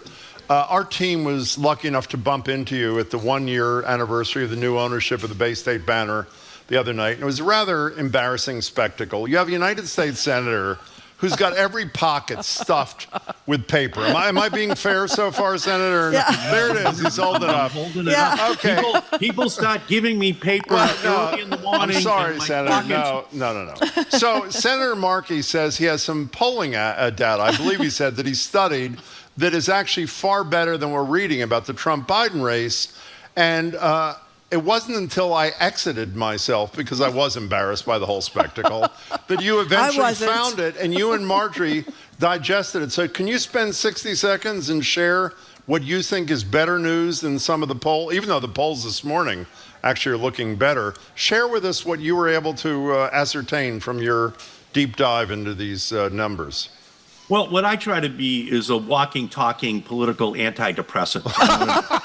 In order to help you, Jim, to be able to make it through the rest of the year. That's my goal. So out of my pocket, finally, I pulled my piece of paper, which I walk around with, because I know I'm going to have to hand it out as a prescription for people who walk on the dark side of life. And so here, and these numbers really haven't changed from last week, it's that Sherrod Brown is ahead, according to Real Clear Politics, by 5 over Marino. Tester's ahead by 5.5 over Sheehy. Slotkin's ahead by 2 over Rogers. Baldwin, Rosen, Casey, Gallego. Gallego's ahead 6.6 on average over Carrie Lake, one of the greatest gifts the Democratic Party has ever received. Carrie Lake as the Republican nominee in Arizona. But the Real Clear Politics average in Pennsylvania, Wisconsin, and Michigan had Biden within a point or a point and a half. And the polls this week are corroborating that. It's essentially a tie at the presidential level. But the good news is that at the senatorial level, whether it be Bob Casey or Tammy Baldwin, Wisconsin, Pennsylvania, those are 2 states the president has to win, that we're going to get them over the finish line. So the bottom line is we need to get the vote out. It's about turnout. We got to get people to the polls. But we've got incredible organizations at the Senate level in these key states. And then, as I said to your team, who I let take a picture of my little chart here, and then we have to win the second Nebraska. There's the picture. I'm sorry. Go ahead, Senator. My apologies. So it was just so I have to walk around with all this stuff so I can be helping people on a daily basis. Yeah. And Jim is more into a critique of my neatness rather than the substantive. That is sadly true. I thought it was very impressive. All those pieces of paper, you keep them all straight. So, Senator, you and Elizabeth Warren, our other senator, of course, are trying to regulate the private equity firms in the healthcare industry, and this is in the wake of the disaster with Stewart Healthcare, runs a bunch of hospitals around here and all around the country, and they've gone bankrupt. But I was really surprised to learn today that there's criminal prosecutions. They haven't actually, it's unclear in this story if they've actually filed charges, but the allegations down in Malta is that the 2 people who run Stewart Healthcare, who did run it anyway, this Armin Ernst from Brookline and Ralph De La Torre, the one we've heard a lot about with the big yachts and the big huge sailboat, that's right, they're looking into a bribery scheme involving these 2 men diverting all this money to consultancy fees into their own pockets, into politicians' pockets, instead of into the care of the hospitals in Malta. So, that long story short here, I'm wondering why we can't prosecute these men here criminally. Well, you are right. It started with the Catholic health system in Massachusetts that Ralph De La Torre and his cronies then looted. But then they created a chain across the country of 30 hospitals, all of which are now subject to the same kind of problems that we have here in Massachusetts. And then they went international, and Malta and its entire health system is now in jeopardy because of these acts. And there, pretty much every high-ranking official inside of Malta is now under investigation. And thank you, Boston Globe, for bringing that story to us. So without question, this is a crisis. And I do believe that as each day goes by, that there is a reason for there to be a question of whether or not, even in our own country, they're looking at it in Malta, was there criminal misrepresentation? Was there an attempt here to undermine the very stability of our healthcare system for the personal profit of these private individuals? Now, they're going to argue that they were strictly within the law, which is why ultimately I've introduced my Health Over Wealth Act, which is aimed at ensuring that whenever there is a takeover of a healthcare system, that we have special safeguards that we put in place, because it would not be the same as taking over a widget manufacturer, the same as taking over a coffee manufacturer. When you're taking over and beginning to balkanize the healthcare system, you're jeopardizing, in Massachusetts, it's 400,000 patients. Yeah. It's thousands of healthcare workers whose job is at stake, and the healthcare of communities are at stake as well. So I've introduced the legislation along with Elizabeth Warren, in order to make sure that we're going to be putting those protections in place. And increasingly, we're getting Republican support because these 30 hospitals are in other states as well. So we're going to hold Dr. DeLatorre and his cronies' greed accountable, and it's just going to build as, I think, a bipartisan cause in the United States Senate. You know, Senator, we're talking to Senator Ed Markey. Returning to Trump v. Biden for a second, if we will. Obviously, at the top of the list of issues that you've dedicated yourself to in your work is the environment, addressing climate change. On one hand, we have a president who signed the largest climate change addressing measure in the history of the United States of America in the Inflation Reduction Act. That's Joe Biden. On the other hand, we have a climate change denier, continuing to be a denier, and supporters like Ron DeSantis, who despite record floods is a climate change denier. Can Donald Trump in January of next year, if he's the 47th president of the United States, undo most, if not all, of what Joe Biden has done to stem this climate change nightmare, Senator? Well, it's an excellent question.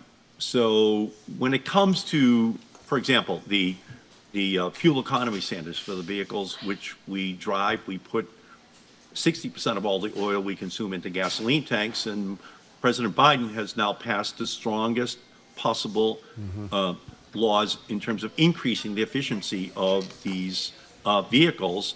For sure, Trump is going to immediately go to the EPA and Department of Transportation and say, promulgate a new rule that provides for greater protection for the oil industry. Same thing is true for the rules which President Biden, through the EPA, has promulgated for gas burning and coal burning power plants in our country. He will similarly say that he wants a promulgation of a new set of rules or a lack of enforcement of the rules which Biden has promulgated. I passed a climate bank, a bank that has $20 billion in it that McKinsey and Goldman say is going to unleash $120 to $140 billion with a private sector investment. He's going to be looking at that bank and just absolutely trying to paralyze it in terms of the ability to put out those loans. So how do we know he's going to do all this? Because in a meeting with the oil and gas industry just 5 weeks ago, he met with all of the executives, and he said that if they give him $1 billion, that he will strip all of these protections off of the books. So he's not going to have a cabinet. He's going to have a cartel, which is running his White House, and all of these things are going to be on the table. Pulling us out of the Paris Agreement, trying to repeal the tax breaks, the regulations that have made Joe Biden the strongest climate president in the history of the United States. And amongst other things, he'll also take off the books the American Climate Corps, which President Biden announced with Alexandria Ocasio-Cortez and I by his side just 5 weeks ago out at a Franklin Delano Roosevelt Civilian Conservation Corps facility in Northern Virginia, which is going to put 20,000 young people to work on climate issues in our country. And just to give you an idea of the magnitude of that program, our Peace Corps only has 8,000 people in it. This is going to be 20,000 people. I just actually swore in the first of the 9,000 Climate Corps volunteers this morning. I did it. So all of that will be in jeopardy if Trump wins, and he's just saying, you give me the money, the $1 billion, and I'll take care of all the rest for you. So GOP is just going to stamp a gas and oil party, and it's coming our way if we don't win this November. So climate is on the ballot. The clean energy revolution, so central to the Massachusetts economy because we have hundreds of companies now in this economy, is all going to be in jeopardy. Senator Markey, as always, it's really good to talk to you. Thanks for your work and your time. We'll talk to you soon.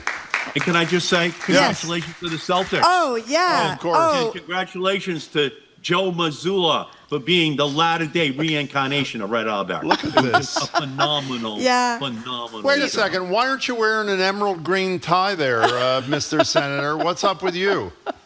I think you're right. I didn't know how you would react if I wore my Celtics cap. Not well, probably. 4 days. Good choice. Yeah. Go ahead. Go ahead. What were you going to say, Senator? I was just going to say that I was there for the first victory when I was 10 years old down the schoolyard, pretending I was Bill Russell or Bob Cousy or Tommy Heinsohn. And I know down the park right now, there's a whole new generation of 10-year-olds in the latter day creation of a new Celtics fanatic fan base.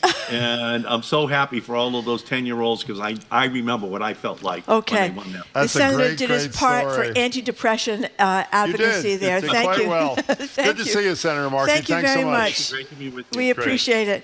We've been speaking with Senator Ed Markey, who is kind enough to take time to talk to us about what's going on in Washington, to congratulate the Celtics, and to tell us that perhaps the election doesn't look as bleak in terms of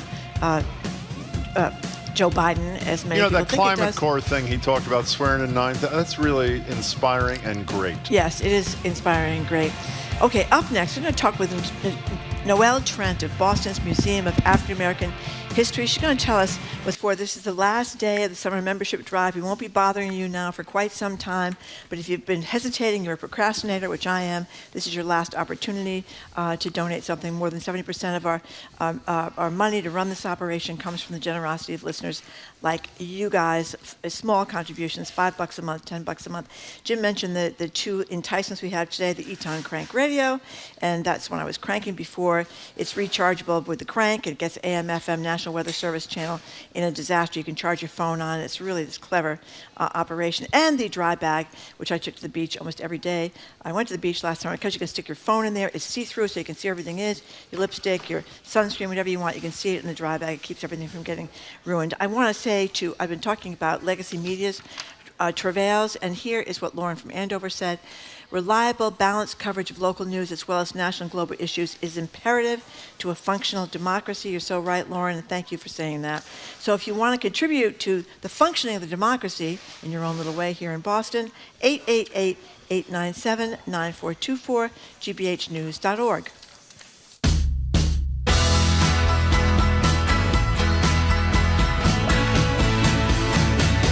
Welcome back to Boston Public Radio. Jim Browdy, Marjorie Egan. We're live at the library, streaming at youtube.com/GBH News. Joining us now is Noelle Trent, President and CEO of the Museum of African American History, the largest museum of its kind in New England, with locations on Beacon Hill, very close to here, and on Nantucket, with a singular mission to preserve and project the untold stories of America's Black roots. They've got some activities going on for Juneteenth. For information on that, we'll talk about it too, and everything to do with the museum, go to maah.org. And since it's her first time with us on the show, we thought we'd make her feel right at home by playing what we believe was one of her favorite songs as a kid. Here it is.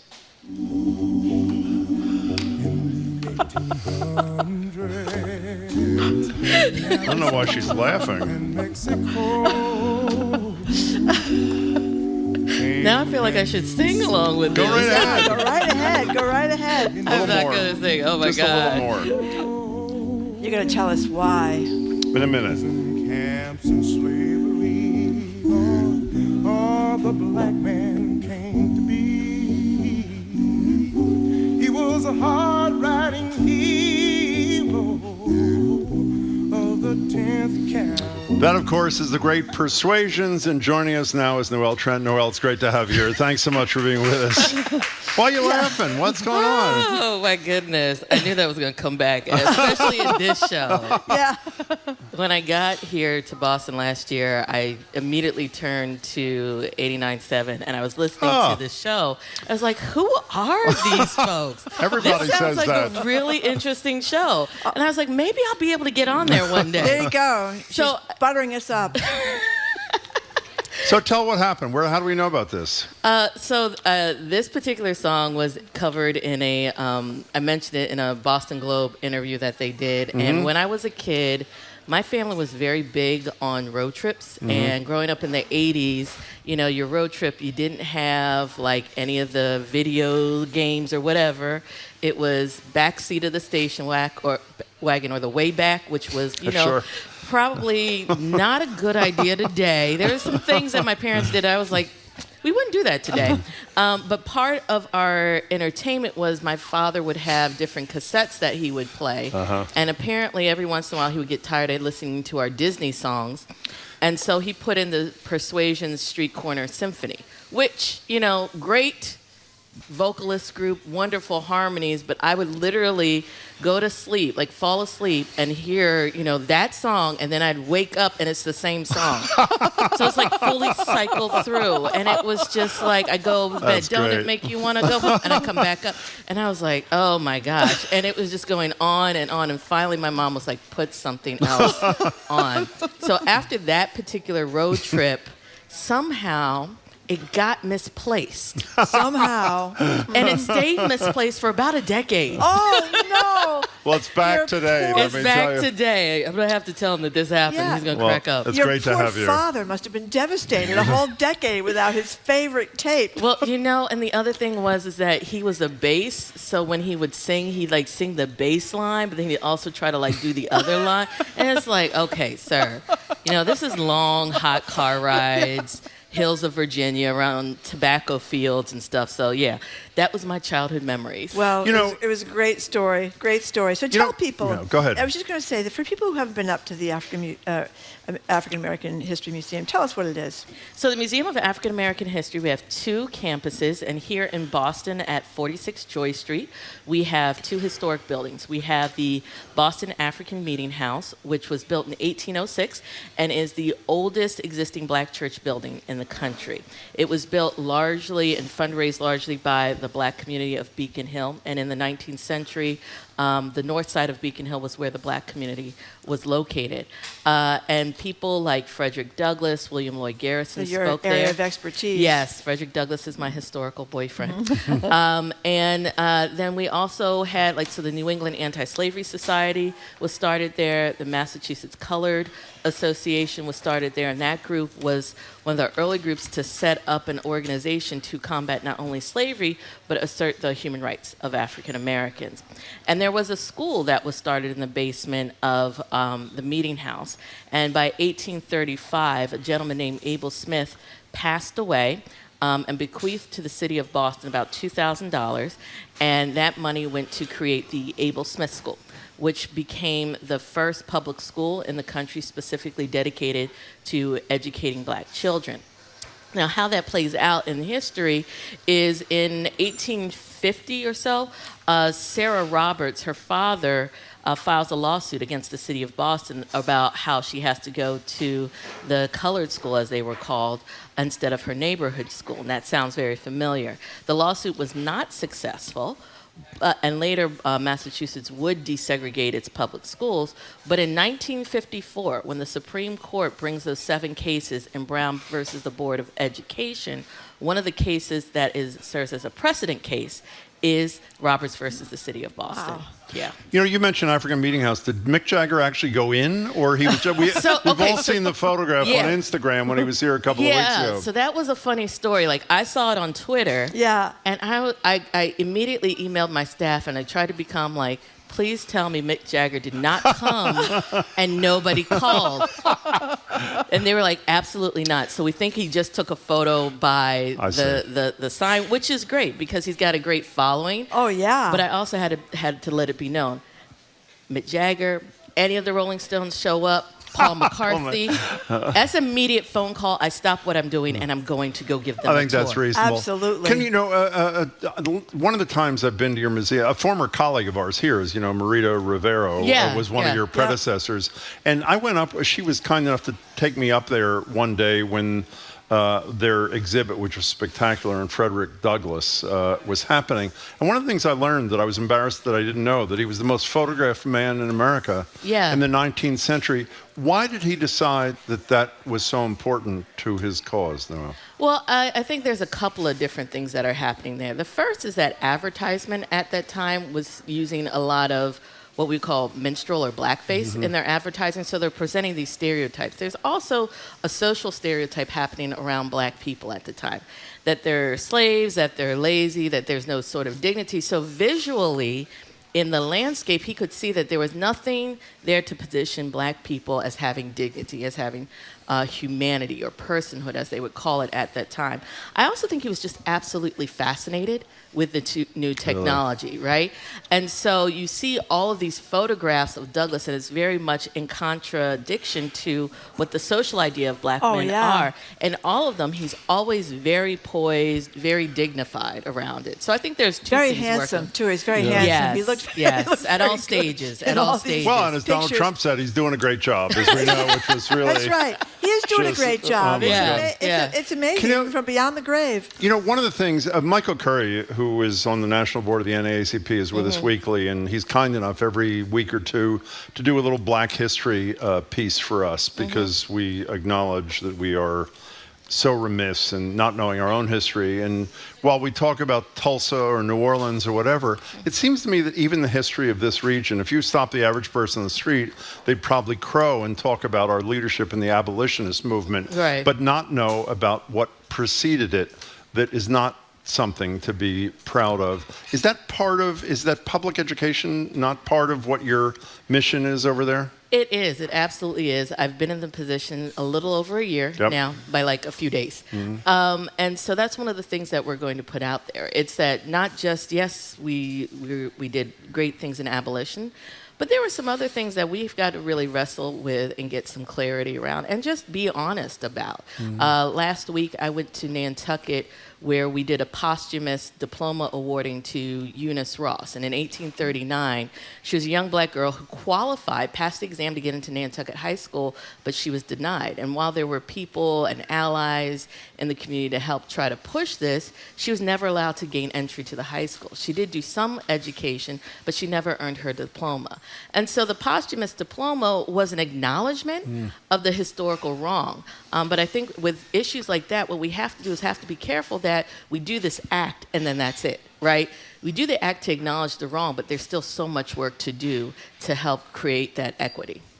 We're talking with Noel Trent, President and CEO of the Museum of African American History in Boston and Nantucket. We have to take a very quick pledge break, and then we'll be back. You're listening to Boston Public Radio, 89.7 GBH. We're broadcasting live from the Boston Public Library and streaming at youtube.com/GBH News.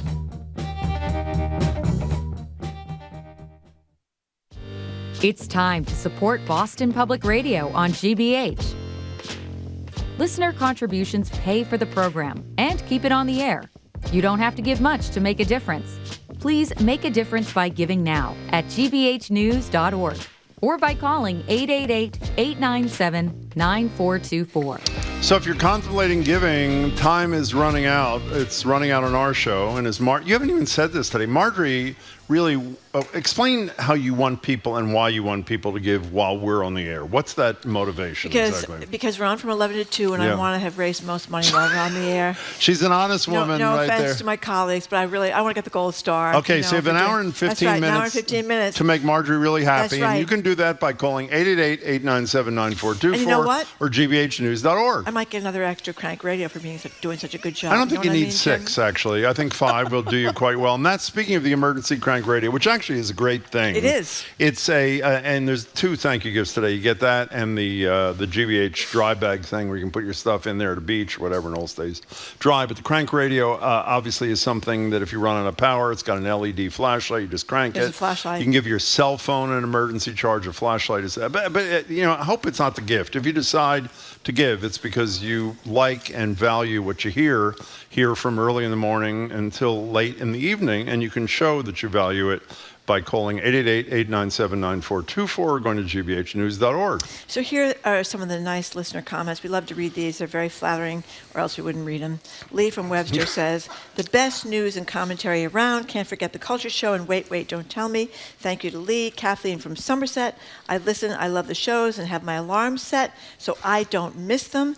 And then here's Gaynor V from Shirley. GBH has introduced me to so many great stories, pressing issues, books, films, etc. I've had many drive-away moments over the years, some good, some tearful, some hilarious. I know exactly what they mean because I've sat in the driveway sometimes listening to stories on the radio. I couldn't stop. If you want to contribute to that, the number again is 888-897-9424 or at gbhnews.org.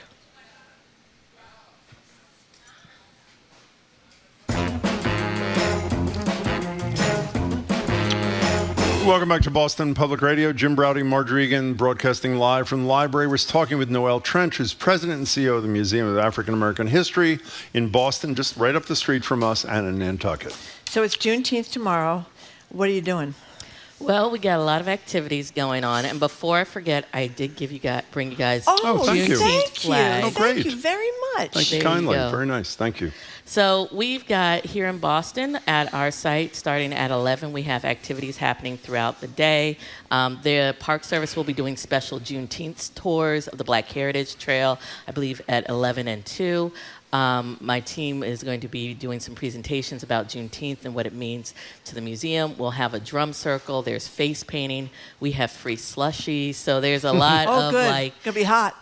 Hey, it's very hot. It's very hot. I think those are going to be the most popular things. Yeah. And then later that evening, we'll have a concert with Bethia Israel from City Strings. So we've got a wonderful day packed here in Boston. And in Nantucket, we have partnered with the town of Nantucket and Nantucket Historical Association to host a Juneteenth block party in front of our property in Nantucket. And so that'll be a lot of fun as well. Tell us some of the other things you have planned in the months ahead that people should check out.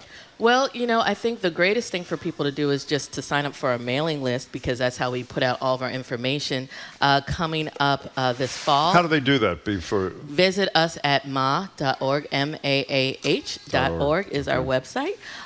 We have the Stone Book Awards is going to come up in October, and we're really excited about that. We've been doing that, I believe, 6 years now, and we honor authors for their achievement in historical nonfiction writing about African American history. It is the largest award regarding Black history or Black history scholarship in the country, and so we're very proud about that, and so we're going to be pushing that out as well. And we currently have an exhibition up on radical abolition and the Emancipation, Proclamation. And what we do there is explore how did the proclamation come about, and the people, particularly here in Boston, who are involved in pushing that advocacy forward. So we have on loan from Mass Historical Society, the Pressing Stone from William Lloyd Garrison's newspaper workshop. We have items from Robert Gould Shaw that are in our collection. Wow. We actually have a bust of Shaw made by the renowned Black sculptress Edmonia Lewis. So there's a lot of wonderful objects that'll help people understand that this story of emancipation, this wasn't simply a document that Lincoln wrote. There were people and forces who really pressed him to make a change, and as this country's going through this major civil war, they said, you got to commit to this, to disbanding slavery, and this is why. And so we explore a lot about that. Noelle Trent, even before you came here, you've been a major force in, let's call it, the African American Museum movement in this country. Mm-hmm. Why did you decide this is the right place for you a year or so ago? I was looking at what I wanted to do next with my career. I was born in Boston, and I'm a trained 19th century historian. I love the 20th century, but there's just something about the 19th century that I really find fascinating.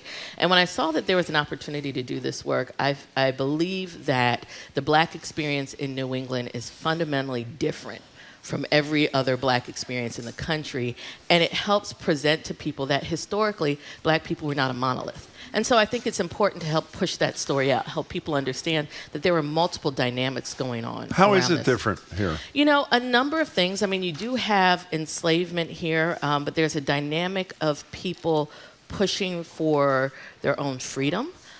Slavery looks different here, so people are owned, but it's more urban. You have people who are coming in and out because they're sailing on ships, and so they're getting an international experience that perhaps we don't credit enslaved people and free people in the 19th century of having. They're in conversation in the same environment around people who are doing deep thought work around what liberty means, and I think that that's really important. I think New England is just a unique region, and just to be a Black person in that space means that you just have a different way that you operate and view the world, and that's an important perspective to amplify. Well, I know you come from the National Civil Rights Museum in Memphis, and I mentioned before we went on the air, if people haven't seen that, I know you're here to talk about the museum in Boston, but that, I know it's all been redone since I went there, but that is extraordinary to see. And Memphis is struck me as such a different place. I mean, you are in the South. That was a few times I've been to the South, was going to Memphis. But talk about what is there for people that may be be interested in seeing that fantastic Sure. museum. Well, the National Civil Rights Museum is located at the historic Lorraine Motel in Memphis, Tennessee, and so that's where Dr. King was assassinated. And so what's there is telling people the long story of civil rights. How did we get to this current moment? They've got great interactive exhibits, and before you know it in your experience, you're at the balcony of room 306. Yes. You know, and one of the things I love about this work, both when I was in Memphis and here in Boston, is you get to stand in the space where history happened. It's one thing when you go to a museum and you can look at an object through, you know, some plexiglass. It's a completely different thing when you get to stand in a space and look around and feel what people felt. Every time I go into the sanctuary here in Boston and I stand in that pulpit, I'm struck by the fact that I'm literally standing behind the same pulpit that Frederick Douglass spoke from. You know? Yeah, and it was a beautiful place to get married. I didn't know people got married up there. At the People museum. do have gotten married it's there. Gorgeous. We're going to be relaunching that at some point, And too. the thing you mentioned about the Lorraine Motel, you're standing on the balcony, and we all remember the picture of King pointing, and well, he wasn't pointing, but other people were pointing after he got shot. But before, that you can actually stand on that balcony and look into the room and see the coffee cups and the newspapers and the cigarettes when we were all bad smoking So you cigarettes. can't stand there now. Oh. They've closed that. Oh, but no. you can. It's still very moving to be in the courtyard. Yeah. To see the recreation of the rooms. And that's why these historic sites matter. That's why Black historic sites matter, is because they're elements of the built environment that allow us to experience history in a very meaningful way. I can tell you that Black slaves ran away and escaped in Beacon Hill because of all the nooks and crannies of the alleys. But until you take a walk in Beacon Hill, until you go on the Black Heritage Trail and you see that you can go behind this house and that house and do these things, you don't understand that dynamic. And that is why our spaces matter. Noel Trenni, it was great to have you. And please tell your father, if he wants to listen to that album, which I love with somebody other than you, to give me a call. Is that okay? I absolutely will. He may take you up on that. I would love it if he did. It's great to have you. I hope you come back soon. Yeah, sure will. thank you so much, so and have much. a wonderful day tomorrow. Thank you so much for Thank you. joining us. We've been speaking with Noel Trent, President and CEO of the Museum of African American History. African American History, I said that right? Yes, I did, in Boston and Nantucket. We are taking a quick pledge break, and when we come back, we're going to be talking with Corby Kummer. He's here in person to talk about a restaurant blocking anybody under 30 years old, and he's going to define what is, without question, the perfect meal. Corby Kummer's next. Listening to Boston Public Radio 89.7 GBH, broadcasting live from the Boston Public Library and streaming at youtube.com/GBH News. The GBH Summer Membership Drive ends today. Now, if you've yet to give, please make your contribution. Giving now is going to help pay for Boston Public Radio listening in the months ahead. GBHnews.org or call 888-897-9424. I'm Zach Finn, and I'm joined by Jack Callahan. And the goal now is to have 12 more contributions in the next 6 minutes. This is the last day of the drive, and hitting each of these hourly goals will ensure that we end tonight at 7 o'clock successfully. We will not be fundraising on the air again until the fall, so we have to have all the dollars in place to keep us informed throughout the summer. Please be one of the 12 right now to make your contribution to support your Boston Public Radio listening. Call 888-897-9424 or give online at gbhnews.org. Every day, GBH uses radio for the greater good, to deliver trustworthy news, cultural coverage, and to amplify diverse voices. Every day, GBH is here to serve and inform you with the facts, and now we're asking for your financial support during the membership drive to keep this independent source for trustworthy news on the air.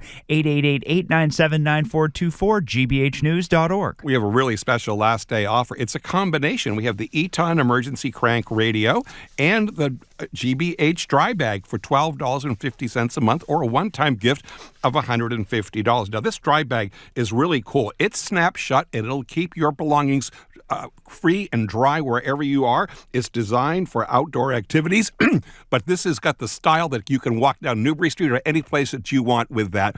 And the Eton Emergency Crank Radio keeps you informed wherever you are. You don't need a power source. Call 888-897-9424 or gbhnews.org. And right now we're looking to receive 10 more contributions in about the next 5 minutes to keep on track during this hour. So please sign up as a sustaining member or make that one-time gift. If you haven't given this time around, this is really the time to give. gbhnews.org or 888-897-9424. The money you give right now will help fund the news in the months ahead. Again, gbhnews.org or call 888-897-9424. And again, giving is as easy. We've made it as easy as possible. Here we need your name, contact information, which we do keep private. You tell us the amount that you'd like to give and how you want to pay for it. And then you've done your part to keep Jim and Marjorie on the air in the weeks and months ahead.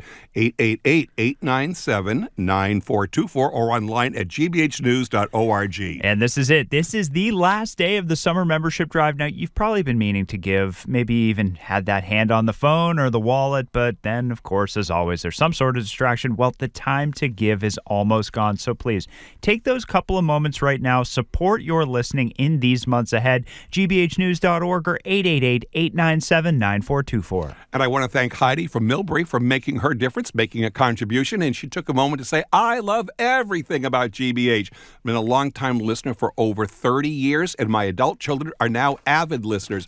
Jim and Marjorie are always awesome. Wait, don't tell me, and says you keep my family entertained on car adventures. Thanks again, please, Heidi. Please join Heidi right now by calling 888-897-9424 or gbhnews.org. And when you support GBH by giving $12.50 a month, we're going to thank you with not one, but two popular gifts. That, of course, is the GBH Dry Bag and the Eton Emergency Radio. This is a very special last day offer. The Eton is the rechargeable radio, gets AM, gets the National Weather Service channels. The Dry Bag is waterproof. It's going to keep all your gear safe and dry from the elements. If you spend, if you plan on spending any time outside at all this summer, this really is the combo for you. So sign up as a sustaining member at $12.50 a month. Ask for the special last day offer. gbhnews.org or call 888-897-9424.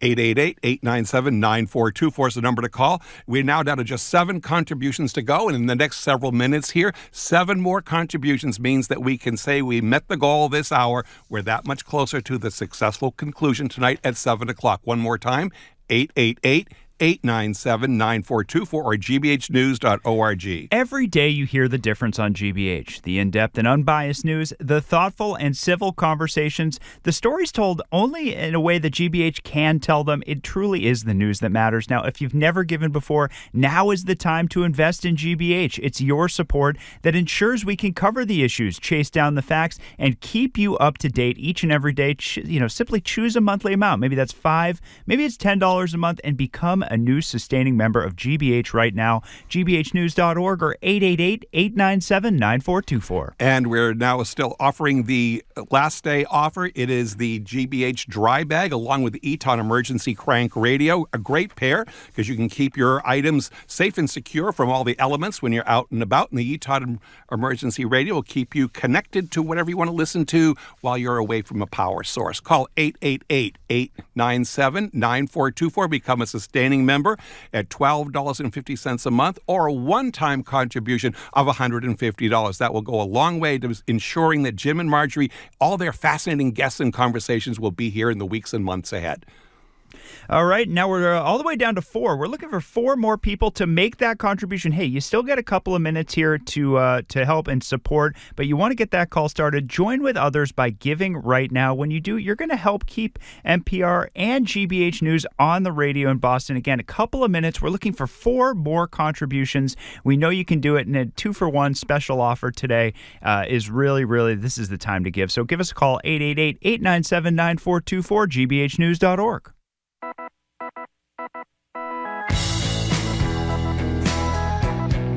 Welcome back to Boston Public Radio. Jim Browdy and Marjorie, and we're live at the library, streaming at youtube.com/GBH News. We are not at the library tomorrow. It is closed for Juneteenth, but Boston Public Radio is not closed. We'll be doing a live show from Brighton.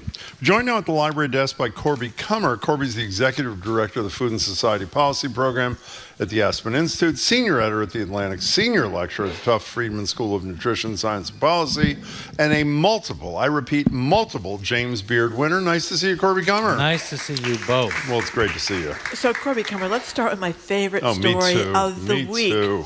The Perfect Meal, written by Emily Heil? What's her name? Heil. And this is in the, what is this in the Washington Post. Okay, I'm goofing that up. Emily, anyway, the perfect Whoever meal. she is. Emily Heil in the Washington Post. What is the perfect meal? It is a dry martini, French fries, and a Caesar salad. I love it. I mean, she's right. Isn't she right? Well, what I like the idea is it's a pre-flight meal. That's a great thing to have at an airport, to relax you, take the edge off, torture your seatmate with the garlic from the anchovy dressing and the Caesar. It's snacky, it's mealy, it's salty, it's alcoholic. It checks a lot of boxes. By the way, it is a salt bomb. That's when I was reading it before I got to the final paragraph, where she acknowledges that. That's the motivation. By the way, sometime later this week, we're going to actually take your calls on what is your variation of what she calls the CFM, Caesar salad, fries, and martini perfect meal. Do you have a perfect meal? Yeah. You're too embarrassed to tell us? No. I'm What is thinking, it? you know, if I really had my way, it would be a club sandwich from a hotel order place. I mean, what's better than a club With a drink? Do you drink? What's better than a club sandwich? Not anymore. No, I don't drink anymore. Because of sleep. I do. It just robbed my sleep. But wouldn't that be great? Yes. You had something like a club sandwich just now. I just did. I had the sandwich over here. Bacon and guacamole. It's a bacon guacamole, avocado. Oh, avocado, Yeah, sorry. it's Sorry, very, very good. Not, I don't know if the bacon is very good for you, but it tastes very But good. nowadays it's like a club salad, a Cobb salad between bread. Those are good. But yeah. you know, there's nothing like a club sandwich. Well, I just think it's sort of a fun thing to do with a couple of friends out for lunch. We're all going to have martinis, French fries, and Caesar salads. It would be sort of perfect. And you could say the Post says it's a thing. So That's let's right. do it. And then when you're finished, you could have something sweet for dessert to kind of top it all off. I would think. What's your favorite meal? Oysters? What's your favorite meal? Oysters? I take my favorite meal from Joey Chestnut, like a dozen hot dogs. It's me. And if you can eat them within 2 minutes, it's even better. I don't know what it is. Every meal is my favorite meal. That's right. But by the way, I don't know why Marjorie and I love this story so much, but you should really read it, and I think you'll feel the same way. Emily Heil, H-E-I-L, Washington Post. The Caesar salad, fries, and the martini really is the perfect meal. Okay, so here is the news story in the food world of the week. Here's a clip of this Massachusetts man stopped by the TSA, and he was stopped because his luggage was full of Spam. Here he is. So that's a case of Spam that I'm taking. I'm so embarrassed. They're not like regular flavor, right? No, they're like the special flavors. I was gonna say, I put the Hawaii special edition in there. No, they don't have any of these here. It's too hard to make that out. Essentially, let's stop that. The guy himself, the Massachusetts, so that's the case in Spam that I'm taking. I'm so embarrassed, he says. The TSA guy gets into it, says they're not like regular flavor. And then the guy says, no, they're like the special flavor, the Hawaii special edition in there. And he had like 16 cans of Spam. You're smiling too. It's a great story, isn't it? Well, yeah, it's teriyaki flavor. It's all kinds of exotic brands. There is a Spam museum. He grew up in Hawaii. Hawaii is the national, Spam is the national dish of Hawaii. People who like it love it. And Spam reached out to him to be an influencer. So this is only going to do him good, this guy. That's right. Have you ever eaten Spam? I have. And it is horrible. Horrible. It's not so horrible. No, it's just salt and fat. So if you think this is salt and pork fat, really it's salt. It's kind of okay. You ever had scrapple? I'm a Pennsylvania kid. You ever had scrapple? I mean, it's sort of a scrapple variation, is it not? Right, or liverwurst, but with less flavor, or porky. So no, it's not so bad. If it was developed. I honor the Hormel who developed it as a way of paying the health insurance for his employees. He had promised them before the Depression. This is a great story. Then the Depression wiped them out. He had to find a way of making scraps and fat a saleable product to honor his commitment to pay the health insurance. I don't say Hormel are saints today, but it has a very honorable background. Did you ever go to the museum? By the way, we've talked No, about I've the never been to museum the in the Spad past. Museum. Yeah. If people haven't seen this video, though, it's great. The TSA guy doesn't really know what to do. He's emptying Spam can after Spam can out of this guy's backpack, and he's lining them all up on the table. And you're thinking, does he think this guy's got a bomb in here? Or what exactly? I mean, he was so meticulous in his arranging of the Spam. But he was a good person, too. He was not like heavy-handed No. like some TSA people No, occasionally he was can not. be. I think he was getting a kick out of Yeah. it. It's not every day someone comes through your line with like 27 cans of Spam. Right, but he was opening the baggage, not the cans. That's right. He was opening the baggage. So correct. Corby, a multiple award winner, here is your quiz of the day. Oh, boy. Who are the most famous people ever who commented on Spam?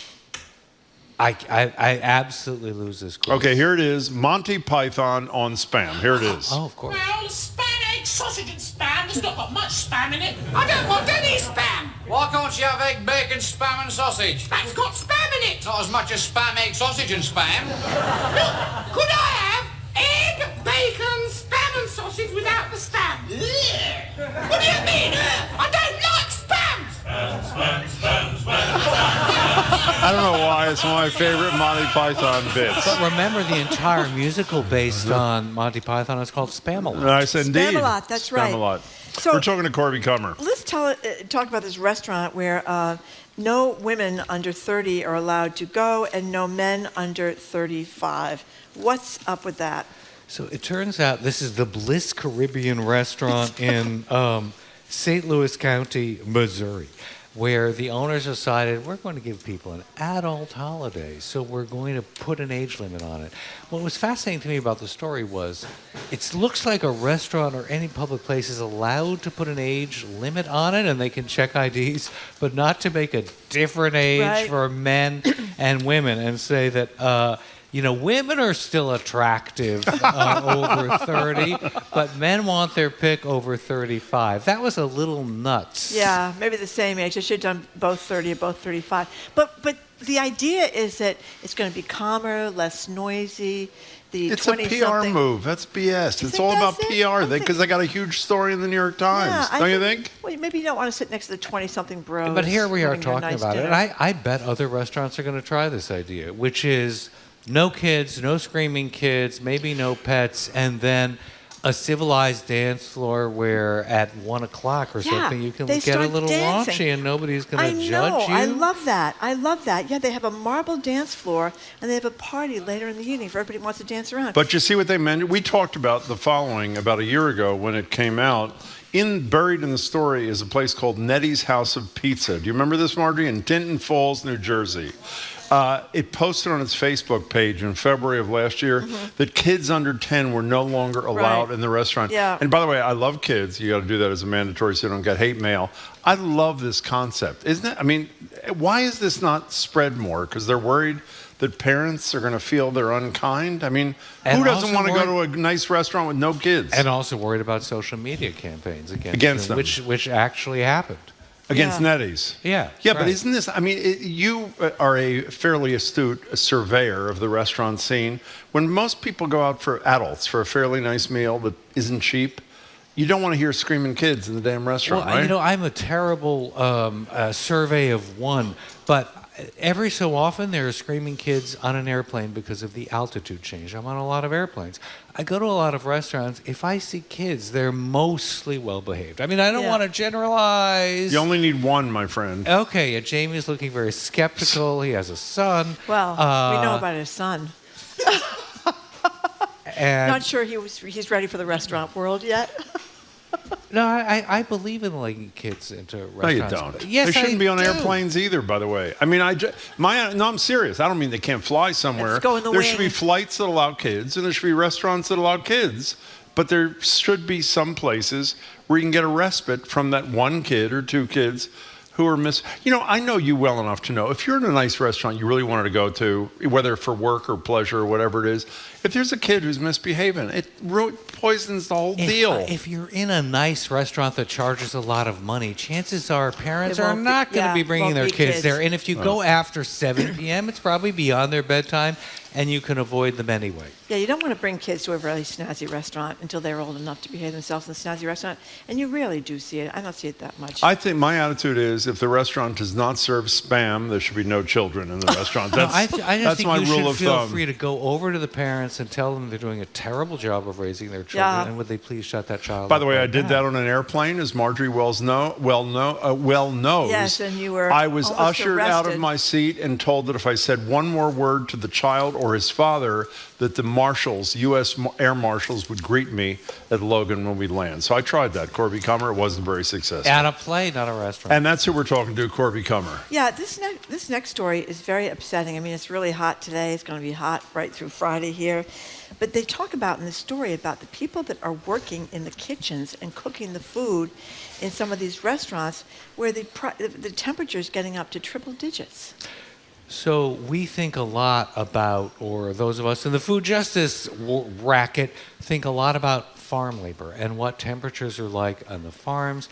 Terrible stories we read even during the pandemic about not giving employees or workers any water, access to bathroom breaks, just terrible. Argues for unions.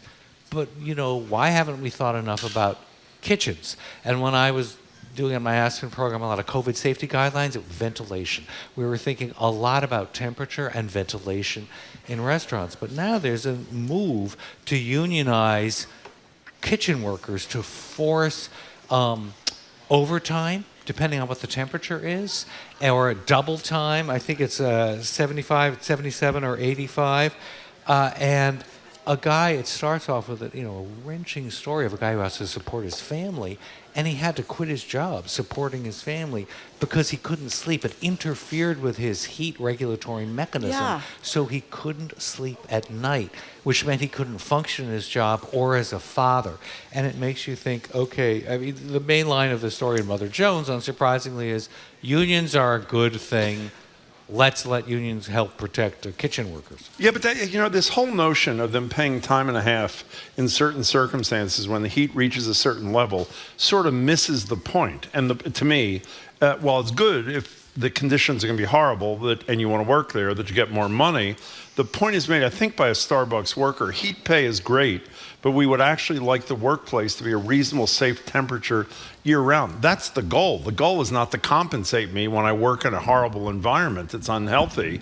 The goal is to make the environment healthy. And what I didn't understand, and I assume this is a function of effect on the food or the cost, why are kitchens not air conditioned, or the heat is so intense that air conditioning wouldn't make a difference? The heat is so intense that stoves. This guy at the beginning of the story worked the grill station. Yeah. Grill stations just don't get cool.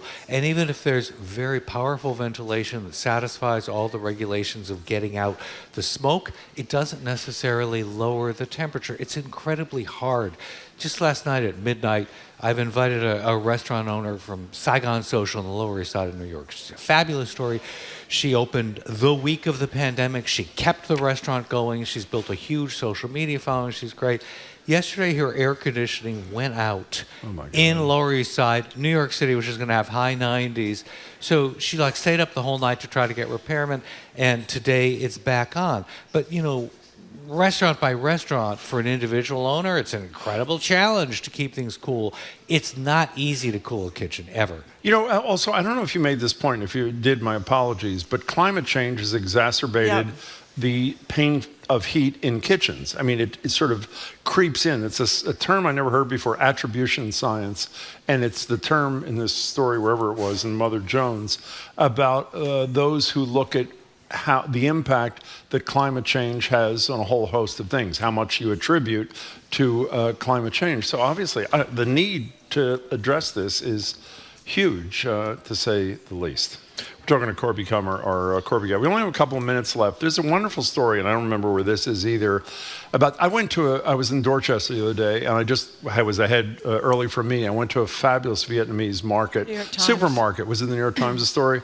And obviously people know H-Mart is all over the place. That's now a national change.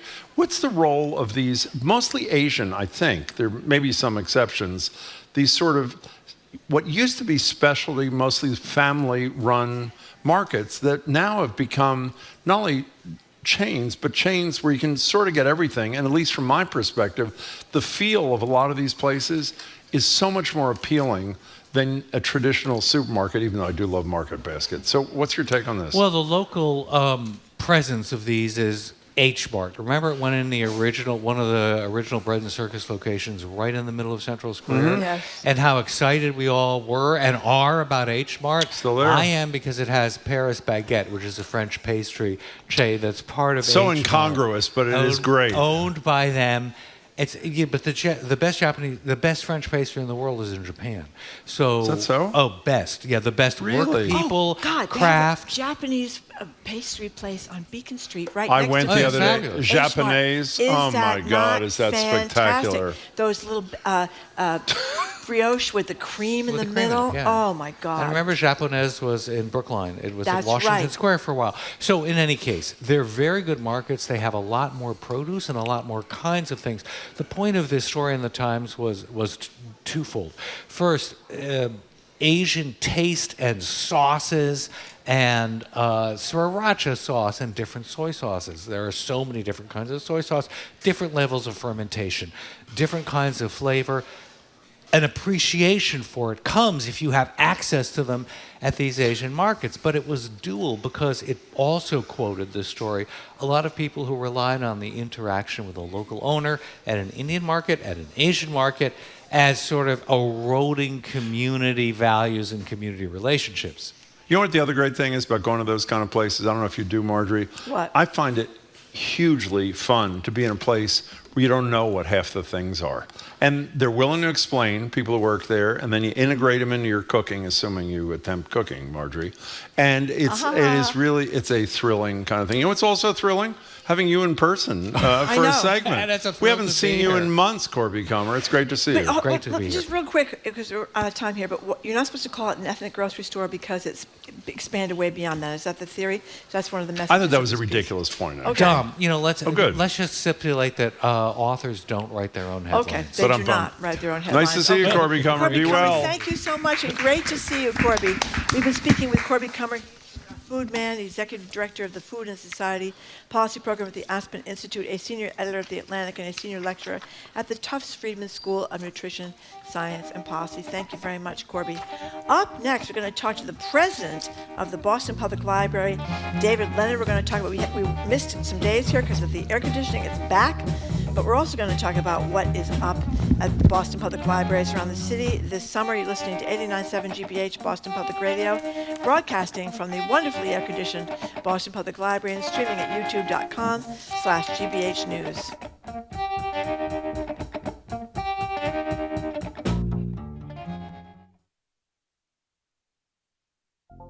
Live, local, 3 hours a day, 5 days a week. Jim Browdy, Marjorie Egan, Boston Public Radio. It's here on GBH Radio because of your support. Now's your chance to keep the conversation going. Give online at gbhnews.org or call 888-897-9424. Okay, as I said before, we really like to get the beat our colleagues raising money. We only have 40 minutes left in the show, so if you like Boston Public Radio and you want Jim and me to get the gold star, particularly me to get the gold star, this is your opportunity to donate if you are so inclined and if you have been procrastinating, because today is the last day of the summer membership drive. We will not be asking you for money for quite some time now. So if you do listen to us a lot, you listen to the station. We are on obviously 24 hours a day, 7 days a week. We're on all weekend. A lot of great shows on the weekend at this station. If you listen to it and you've never supported it, maybe you should think about throwing us some money here, because we depend on the support of our listeners. More than 70% of our budget comes from listener support, and it's small gifts actually, $10, $15 a month. So if you've been hesitating, please consider donating. The number is 888-897-9424, gbhnews.org. And the thank you gifts today are quite good. There are two of them. You have this Eton. Can you crank the damn thing there, Marjorie? Crank it. This is the Eton. Here's Marjorie cranking it. Very impressive. It also amuses her, which is one of the reasons I like it. Yep. So that's the Eton emergency crank radio, and by cranking it, that gives it the power. See the flashlight? So you know, I see, on. flashlight, LED flashlight. Thank you. And it can also power your cell phone in an emergency of AM, FM, national weather. It's actually a really useful, great thing if you don't lose it, like Marjorie has. And it comes with a GBH dry bag, with the logo today, and that's to keep your stuff, dry. Obviously, when you're, I don't know if you're backpacking, I don't know who does that, or you're in the water or that sort of thing. I don't think you take it in the water with you, Jim. No, I know, but if you're in the water and you do your thing, it keeps like in the boat That's kind of correct. deal, whatever. In any case, whether you're into the gifts or not, or whether you can afford $12.50 a month, which is what that is, or not, give what you can. If you like what you hear, and you must like it at least a little, because you're listening, and I assume you listen in the morning, Jeremy in Paris, through the Culture Show, through Arun late in the afternoon. I think there's a lot of value here, and it costs a lot to make it happen. And if you want to support the work those people do and all the wonderful people behind the scenes who make them most days successful, you call 888-897-9424. Go to gbhnews.org. We have a new addition, of course, to our We do? repertoire. Yeah, the Culture Show is I on said that, yeah. every day from 2 to 3 right So after I hear. us. Jared Bowen is the host. Callie Crossy appears in there, too. We have a lot of great... James Bennett, Edgar B. that's Herrick right. III. It's a great new show for everything that's going on around town. So if you'd like to hear about that for free, you could give us a little support to keep all of these shows going. Again, the number is 888-897-9424, gbhnews.org. The deadline is tonight when the drive ends, and so if you haven't done it, please do it now. And if you want to make it better for Boston Public Radio, do it before 2. 888-897-9424, gbhnews.org.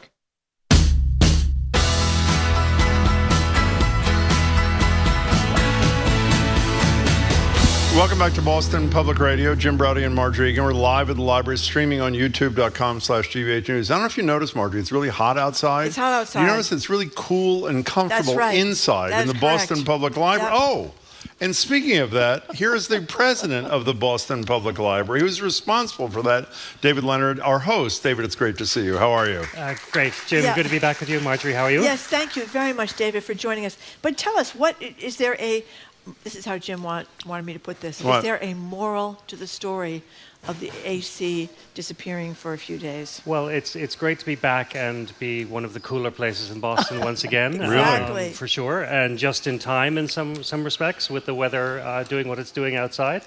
There's certainly a moral story here about the continuing climate change effects on Boston, and even when you have to do repairs such as we were faced with, and the start of the project meant that we did not predict quite the level of change in the heat patterns outside, and towards the latter end of the project we had 80-degree temperatures in several days in a row, and had to take mitigating efforts pretty much on the fly to respond to that. I was going to say, I shouldn't have, did you take a lot of heat? And I realized that was one of the worst puns ever.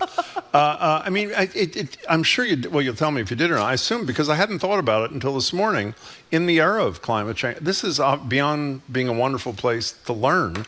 It's also a wonderful place to stay safe. Yeah, I mean, I think there were several factors that were competing against us being able to execute this project, which included a crumbling sort of piece of our infrastructure. So this wasn't a choice that we had to do this. This was a repair activity in our loading dock. The loading dock happens to be the ceiling of the mechanical room. The mechanical room happens to be the place where the cooling systems for both buildings live. And yes, we are still powered by steam here at the Central Library of the Boston Public Library. So there's lessons here about deferred maintenance, about aging infrastructure, about having the budgets to adequately maintain things. And the project started April 22nd. It ran 1 week late, and it had to be done during a shoulder season.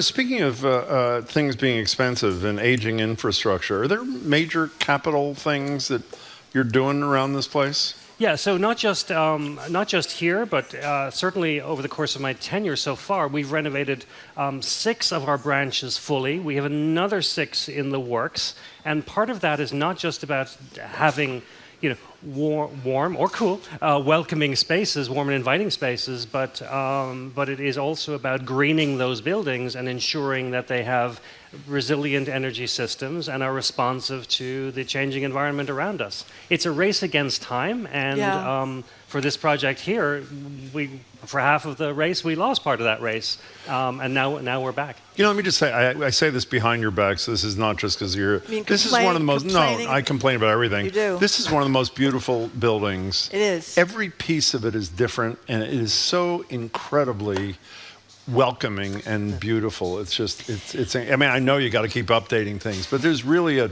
charm to this place. No, and that's I immense. think that's what people missed while we were not operating at our normal levels, and so people were complaining because they wanted to come back and experience this beautiful, including us. Yes, including you, and our staff too wants a good place and a cooled and an environmentally conditioned space to work in. Well, tell us about some of those beautiful things. We had John King, who's with us every week. He's on vacation now. Oh, his kid was married his here, son right? was just married here a couple of weeks ago, out in the courtyard. So for people who haven't been here, give us a little quick tour of the library, what people should see when they come here. Our building that faces Copley Square, Beaux-Arts architecture, built in 1895, some of the most incredible murals and architecture in the country.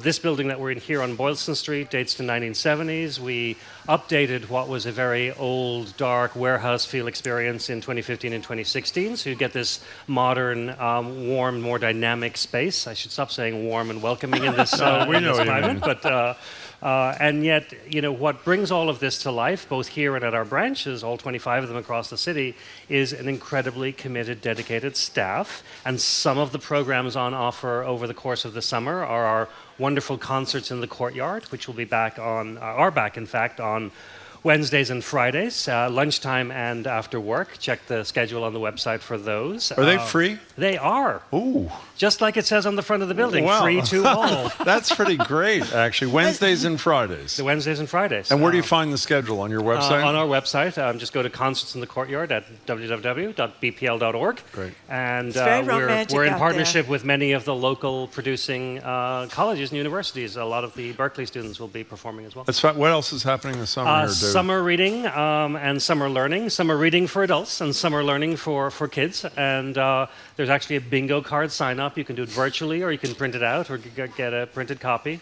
And it gives you a list of activities to check off as you engage with the library throughout the course of the summer. You know, I was just thinking when you were talking about the air conditioning, and then I forgot it, and I remembered it again. One of the great joys early on in our tenure here at the library, you were kind enough, you and your colleagues, to lead us on the tour of the rare book collection and the repair stuff that happens like in a movie. It's like unbelievable.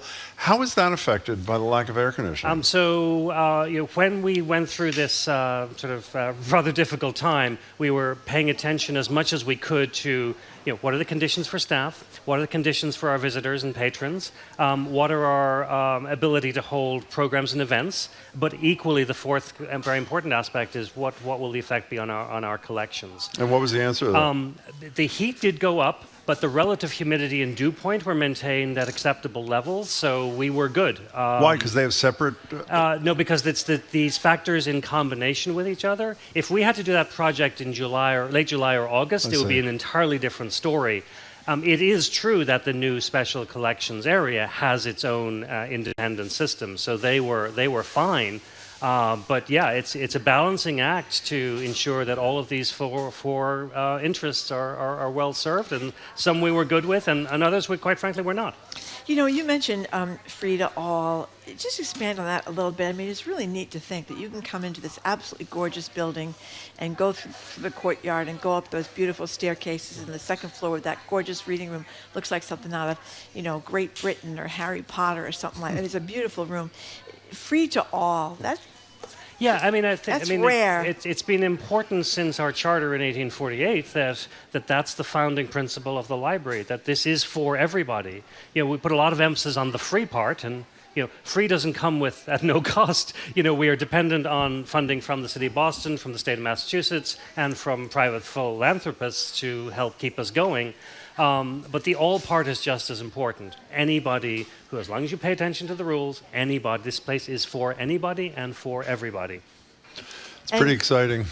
And one last thing about the free to all part. I mean, when we have authors come in here, or almost anybody comes in, you ask them about their childhood, and almost everybody has a story about their local Mayor Wu library. talks about her library. Yeah, she is one of the people I was thinking of. She does. I mean, it's huge to kids. Yeah, I mean, and she and her family are frequent visitors of some of our branches as well. So it's emblematic of, that not only does the library provide something at your earliest stages of discovering, learning, and reading, but throughout your entire life. You might need different things, but they're all on offer here. And, it's really, I think, important to realize that in today's society, libraries, maybe parks as well, maybe public broadcasting are part of the civic infrastructure that keeps our access to information alive and well. Did anybody tell you what Marjorie said behind your back when the air conditioning wasn't working? I'm sure I was getting rather hot under the collar several times, so I'm sure there So were, you did know, there actually. were plenty of people who had words to David, offer, you're a and wonderful rightly so. host. I can't tell you how much we love working here. I'm sorry. Well, it's good to have you back, and We're good to have thrilled. you here 3 days a week, and we'll see what we do. We're happy to be here. I just Be had well. a wonderful sandwich from the Newsfeed Cafe. Another wonderful piece of the action here. Yeah, absolutely. Good Thank to you see you, very David. much, David Leonard. David Leonard. We have been speaking with David Leonard, who's president of the Boston Public Library System. Great to see you. Thank you very much, David, and thank you for fixing the AC. Up next, we are entering a heat wave. The city of Boston has declared a state of emergency for the next few days. We're going to open the lines and talk to you about all the ways to stay cool. Wet sheets, water fans, coming to the Boston Public Library, standing in front of the window with a Naked. That's what you're thinking. Just say it. That's what Jim does. Just say. No, I didn't say I did it. That's what you were thinking. He lives in Cambridge. Just want to let you know. You're listening to Boston Public Radio, 89.7 GBH. We are broadcasting live from the gorgeous Boston Public Library and streaming at youtube.com/GBH News.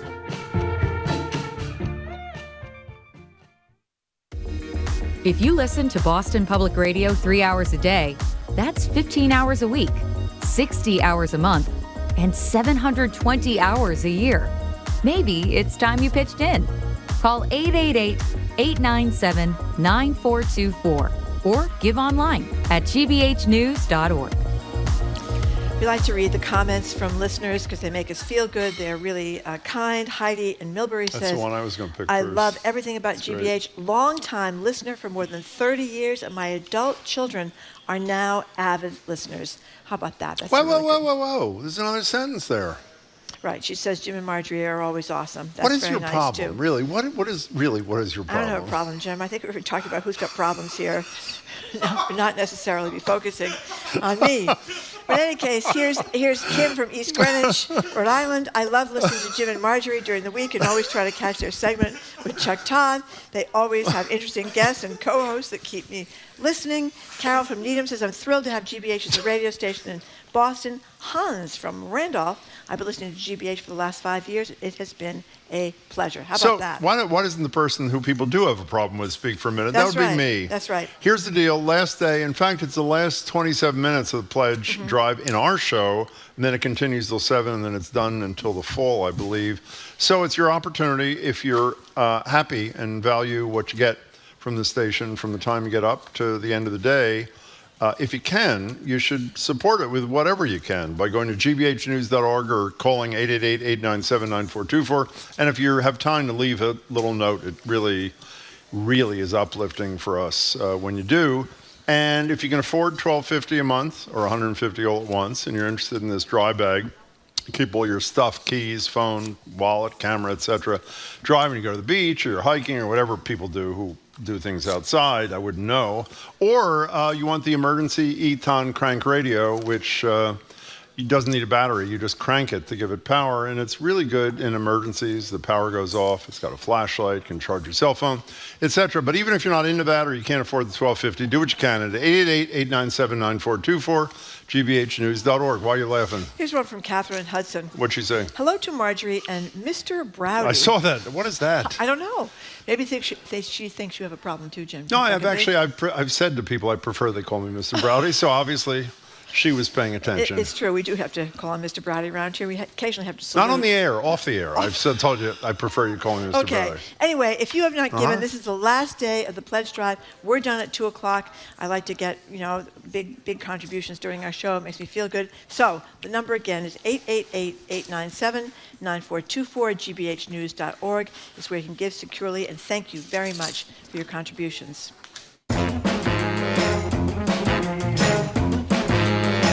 Welcome back to Boston Public Radio. Marjorie Egan and Jim Browdy. We're live at the library, streaming at youtube.com/GBH News. Not here tomorrow. It's Juneteenth. The library is closed.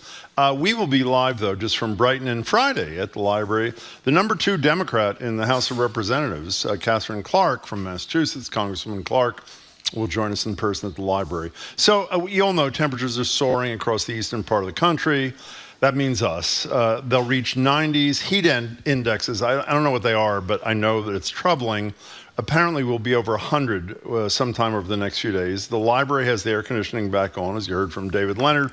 This is one of our old chestnuts, which Marjorie is not objecting to us doing, is how do you, last week we talked about whether you're into air conditioning or not. That's just one thing. How do you deal with crazy kind of heat? The number is 877-301-8970. I think it's important. I know you don't like repeating yourself, but your standard thing, and I'll say my standard thing, and then you can take it from there. Go ahead. Hold on. What? I'm getting buttressed here.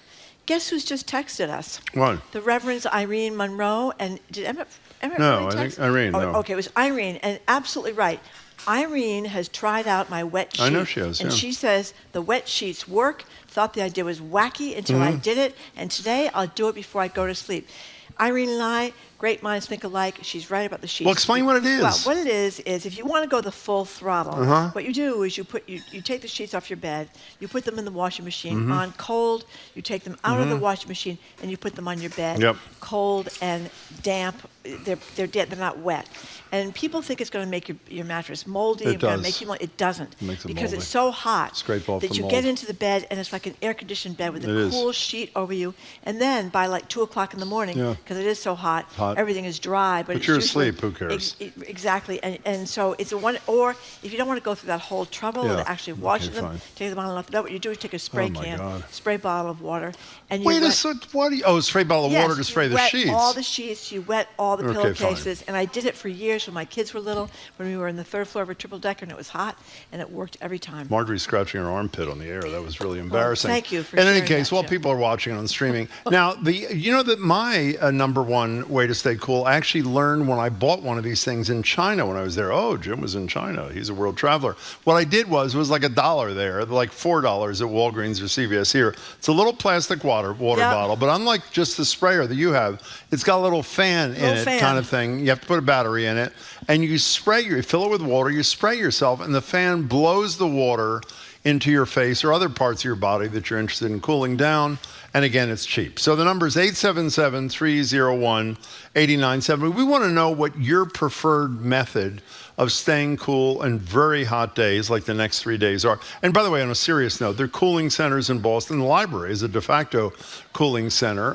Come here not only for wonderful reading and learning, but also to stay cool. But what's your secret to staying cool? So what is Diana DiZoglio's way of not only staying cool, but energizing herself? This is the auditor at the beginning of the day. Yeah, she's converted a big freezer in her basement into like a cold bath, a freezing cold bath filled with ice, and she goes into it in the morning. I don't know how she does this, but she'll sometimes stay for 10 minutes. 10 minutes. If she can stand it. It hurts. Usually she can't stand it for that long, but it seems to energize her and get her ready to face anything during the day. I think that's really impressive. You know what's a great thing? I have one of these in my house because it's old. Whole house fan in the ceiling where it just sucks. Oh, you told me about that, yeah. It sucks the hot air. When you get home at the end of the day, it's really hot in your house. It sucks the hot air through the roof, and you can feel the cold air. It feels really good. You know, speaking of we're going to get to your calls in a minute, 877-301-8970. Speaking of a fan in the roof or the ceiling or whatever the hell you just described a minute ago, you know that heat rises, correct? I do. And as a result, where should you sleep theoretically to stay cool? This is ridiculous. Where? In the basement. In the basement, yeah. In the basement, yeah. I'm not sleeping in my You're not basement. sleeping in the basement? I suppose if you have a finished basement, Yeah, that's it's one fine, thing. yeah. But most of us, we have a pretty grungy basement. You do? Yeah, it's a little moldy and So mildewy forget down that there. idea? I am not going to sleep in the basement, Jim, and I don't think you're sleeping Drink in the basement. water. Hydrating yourself is another really important thing. Do you know that, Marjorie? Hydrating is very important. Hydrating. That's I right. said that. Hydrating. Yeah, and while you're down there, you can empty the dehumidifier, Jim. Jim has an issue about dehumidifiers, doesn't know how to work them. I know. What do you mean I don't know how to work them? We had a whole thing about this. I know exactly how you work them. You plug them in, it dehumidifies, and when it fills up with water, you dump the water. Yeah, that's not what you said, Jim. But What did I guess say? Well, I guess you've learned a thing or two. Maybe I did. Since the last time we talked about Who this. can get a dehumidifier wrong? What's to get wrong? Oh, here's Jill, who says, Okay, "Good for forget you, that. Marjorie." Speaking back to Jim. What? Ha, ha, ha. Is that what she said? That's what she said. Blocker. Thank Let's you. go to Maggie and Waylon. You're next, or first, or whatever you are, on Boston Public Radio. We're talking about creative ways to stay cool on really warm days. Go ahead. Hi, Jim and Marjorie. It's Pickleball Maggie. Yeah, we know that. We're Pickleball, thrilled to have you. Maggie. What's up, Pickleball? This is two parts. Number one, I'm moving on Thursday. Oh. That's a bad day to be moving, but go ahead. Yes, exactly. Uh-huh. So that's going to be interesting. But so at the end of the day, I work at a farm stand. So after the moving is all done, I'm going to drive over to the farm stand, and I'm going to go into the walk-in refrigerator, and I'm going to stay there. Now, by the way, is that a serious comment or no? Well, yeah, I'll go over and stand in the walk-in for a while. But you're not going to get locked in the thing, right? No. Okay. How great, I would assume that feels fabulous. I've never had that experience. Does that feel great, at least for a short period of time? Yes, it does. Okay.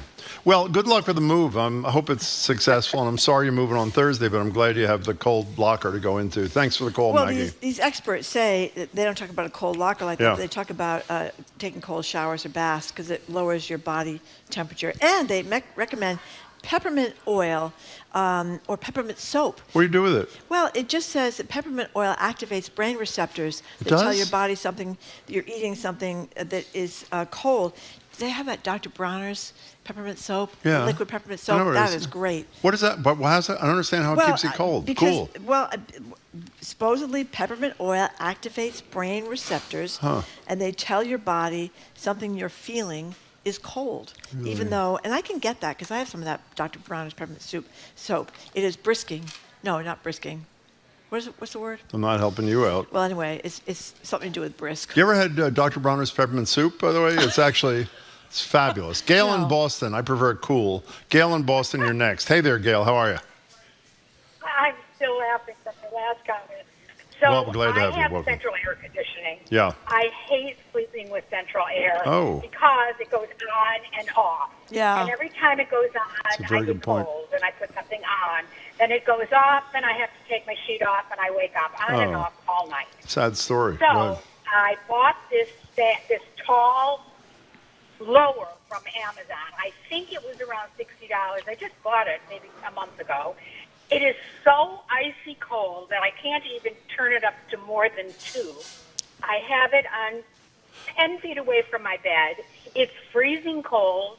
I have a little blanket on, and it is a dream come true. Well, Gail, I got to stop. I don't even understand what it is. I mean, it's cheap. It sounds great, but is it a fan? Just a fan? Fan.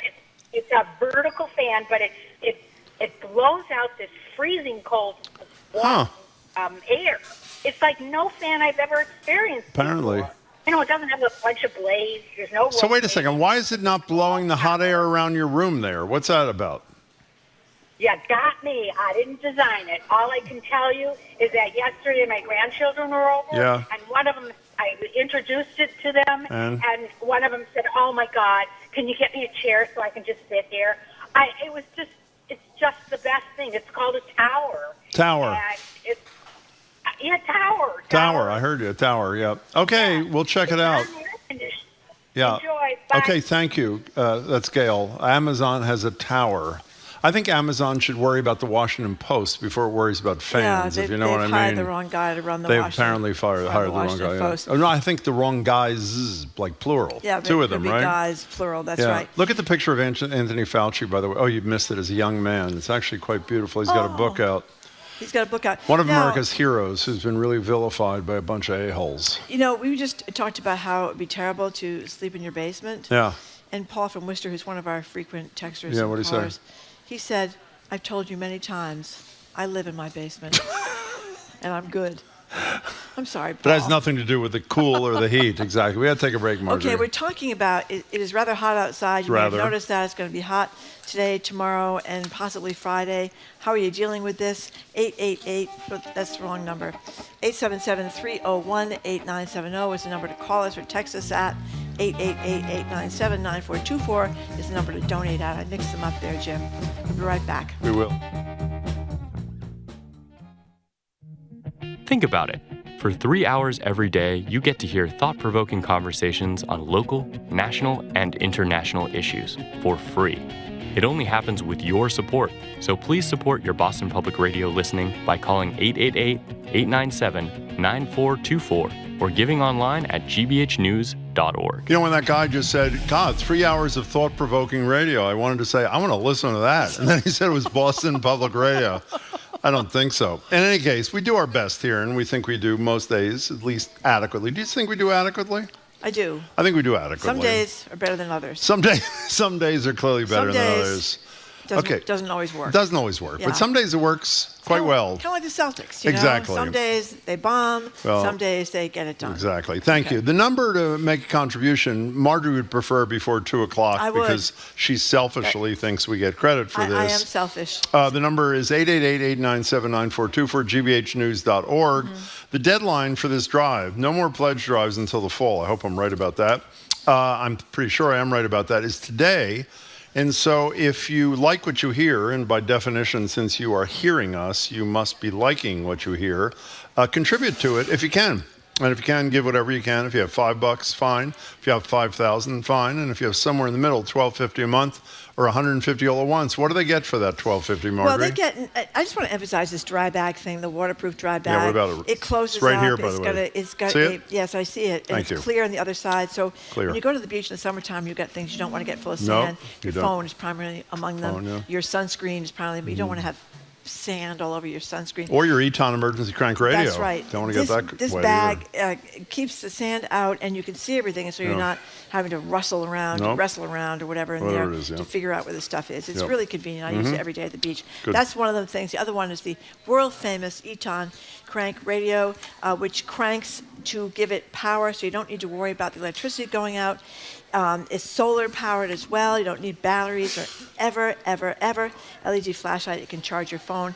And how many times when you have been away from electricity, if you need to charge your phone, Many. you're always calling me and saying my phone is about to die. I'm not telling the truth when I say an that, but excuse. that's Yeah, I think okay. that's just an excuse to get off the Exactly. phone. But in any case, some people do find themselves in that situation. If you had one of these Eton crank radios, No problem. you wouldn't have to worry about it. So Mm-mm. this is the last day of this pledge drive.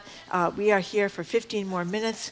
We hope you enjoy what you listen to here. We get a nice word from Anna Malden about the amazing new culture show. She's crazy about it. That's a great new addition to the lineup here. So if you like what you hear and you like legacy media, which is planet Earth based, as opposed to people that lie and put terrible stuff online, the number to call is 888-897-9424 or gbhnews.org.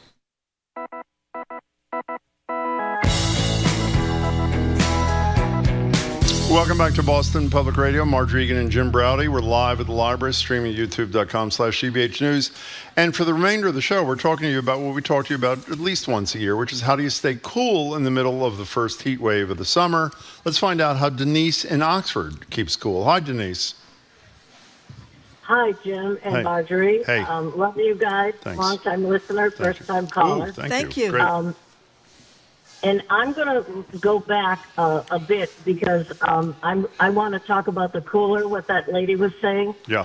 and give you a scenario that happened. I was in the parking lot of Market Basket in Home Depot, Yeah. and there was a young couple. They had a brand new car and they had a baby. They didn't know anything about the car. Well, it was a used car, but brand new to them. Yeah. And they got out and the car locked. They didn't have a key to get the baby out.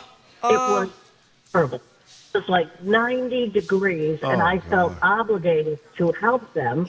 And I was out of my mind. We called the police. The police could not come because the mother was hysterical. The baby was screaming and crying and so red-faced because it was so hot. And the police were trying to unlock the doors through the windows, failed. And I finally said to a couple of people that were coming, like Good Samaritans, I'm like, does anybody have a crowbar? Good. A crowbar in their truck. The police did not have a crowbar. So a person finally came and said, I have a crowbar. And they're all upset. Don't do the side. I said, do the back window. So they smashed the back window. This is making me nervous. What happens to the kid? The guy crawled in the glass, opened the doors. The mother took the kid, and I said, come, we're going into Market Basket. I don't care. This baby needs to go into the cooler. She needs to go into the yogurt and milk cooler. And I'm running through Market Basket, and the people are looking at me. I'm following the mother. The baby's screaming. And I said, we have to go in the cooler. They never questioned a thing. We opened the door and went in the cooler. I mean, they probably thought we were crazy.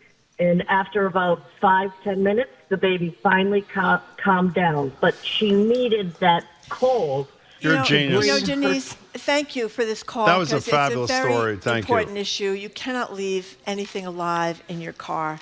Certainly not babies. And don't. They didn't do ever. it purposely. It's no, locked. but people do it. I know. They leave dogs in their cars. I mean, I can't believe that people actually do that, but they do that. They go to a restaurant and leave a dog in the car. How great was this story, though, where they put the kid in the cooler?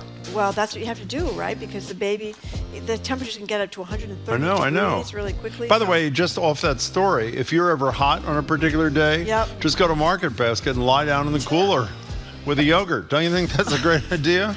Okay. Tell them I sent you, by the way. We're done a little early today because of Pledge. So We thank are. you very much for listening to another edition of Boston Public Radio. You can still keep giving until 7 o'clock tonight, but if you want to give during our show, you only have a few minutes left. You can keep up with us 24/7 by way of our podcast, the full show, and the best of Boston Public Radio. That's a short one. Tomorrow, we're going to be back in Brighton. The BPL is closed because it's Juneteenth, the national holiday, but we'll be live on the air with the NAACP's Michael Curry, author Maria Smilios, on her new book, The Black Angels, the untold story of nurses who helped cure tuberculosis. Harvard National Security expert Juliet Kayyem, Boston Globe columnist Shirley Young, and naturalist Cy Montgomery.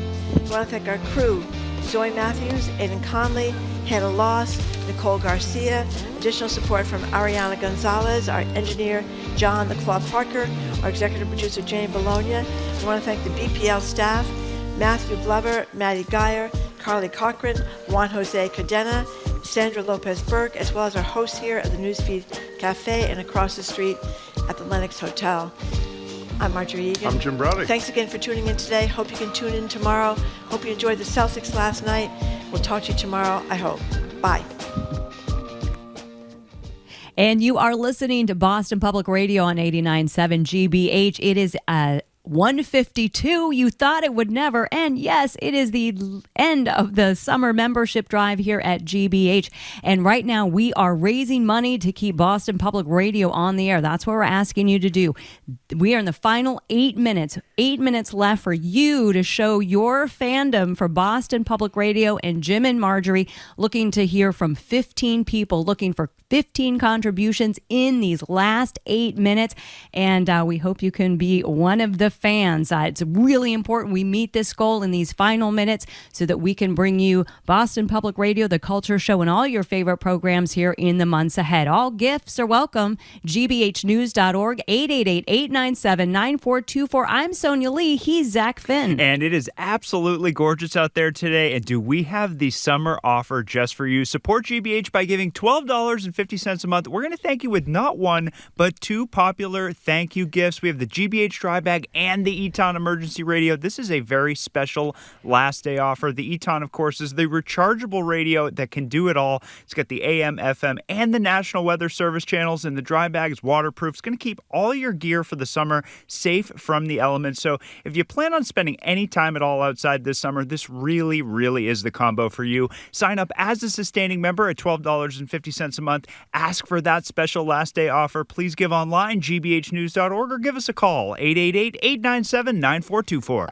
Oh, and think of all the conversations. Think of all of the guests you are going to meet over the summer months on Boston Public Radio. That's what your contribution pays for. This program is unlike any other on public radio. We are special to have a show like Boston Public Radio and hosts like Jim and Marjorie. And so if this is appointment listening, oh, it is. I know it is. It's appointment listening for you. We hope you'll give in the next 6 minutes and support Boston Public Radio. You can give online at gbhnews.org. 888-897-9424. And we're looking for 12 more contributions in about the next 6 minutes to stay on track. Now, if you support and value your Boston Public Radio listening, now is really the time to give. Sign up as a sustaining member. You can make a one-time gift too if you like. gbhnews.org or 888-897-9424. The money you give right now is going to continue to help fund the news in the months ahead. Again, gbhnews.org or call 888-897-9424. And also, this is your last opportunity to support your Boston Public Radio listening and pick up these 2 thank you gifts, the Eton Emergency Radio and our dry bag together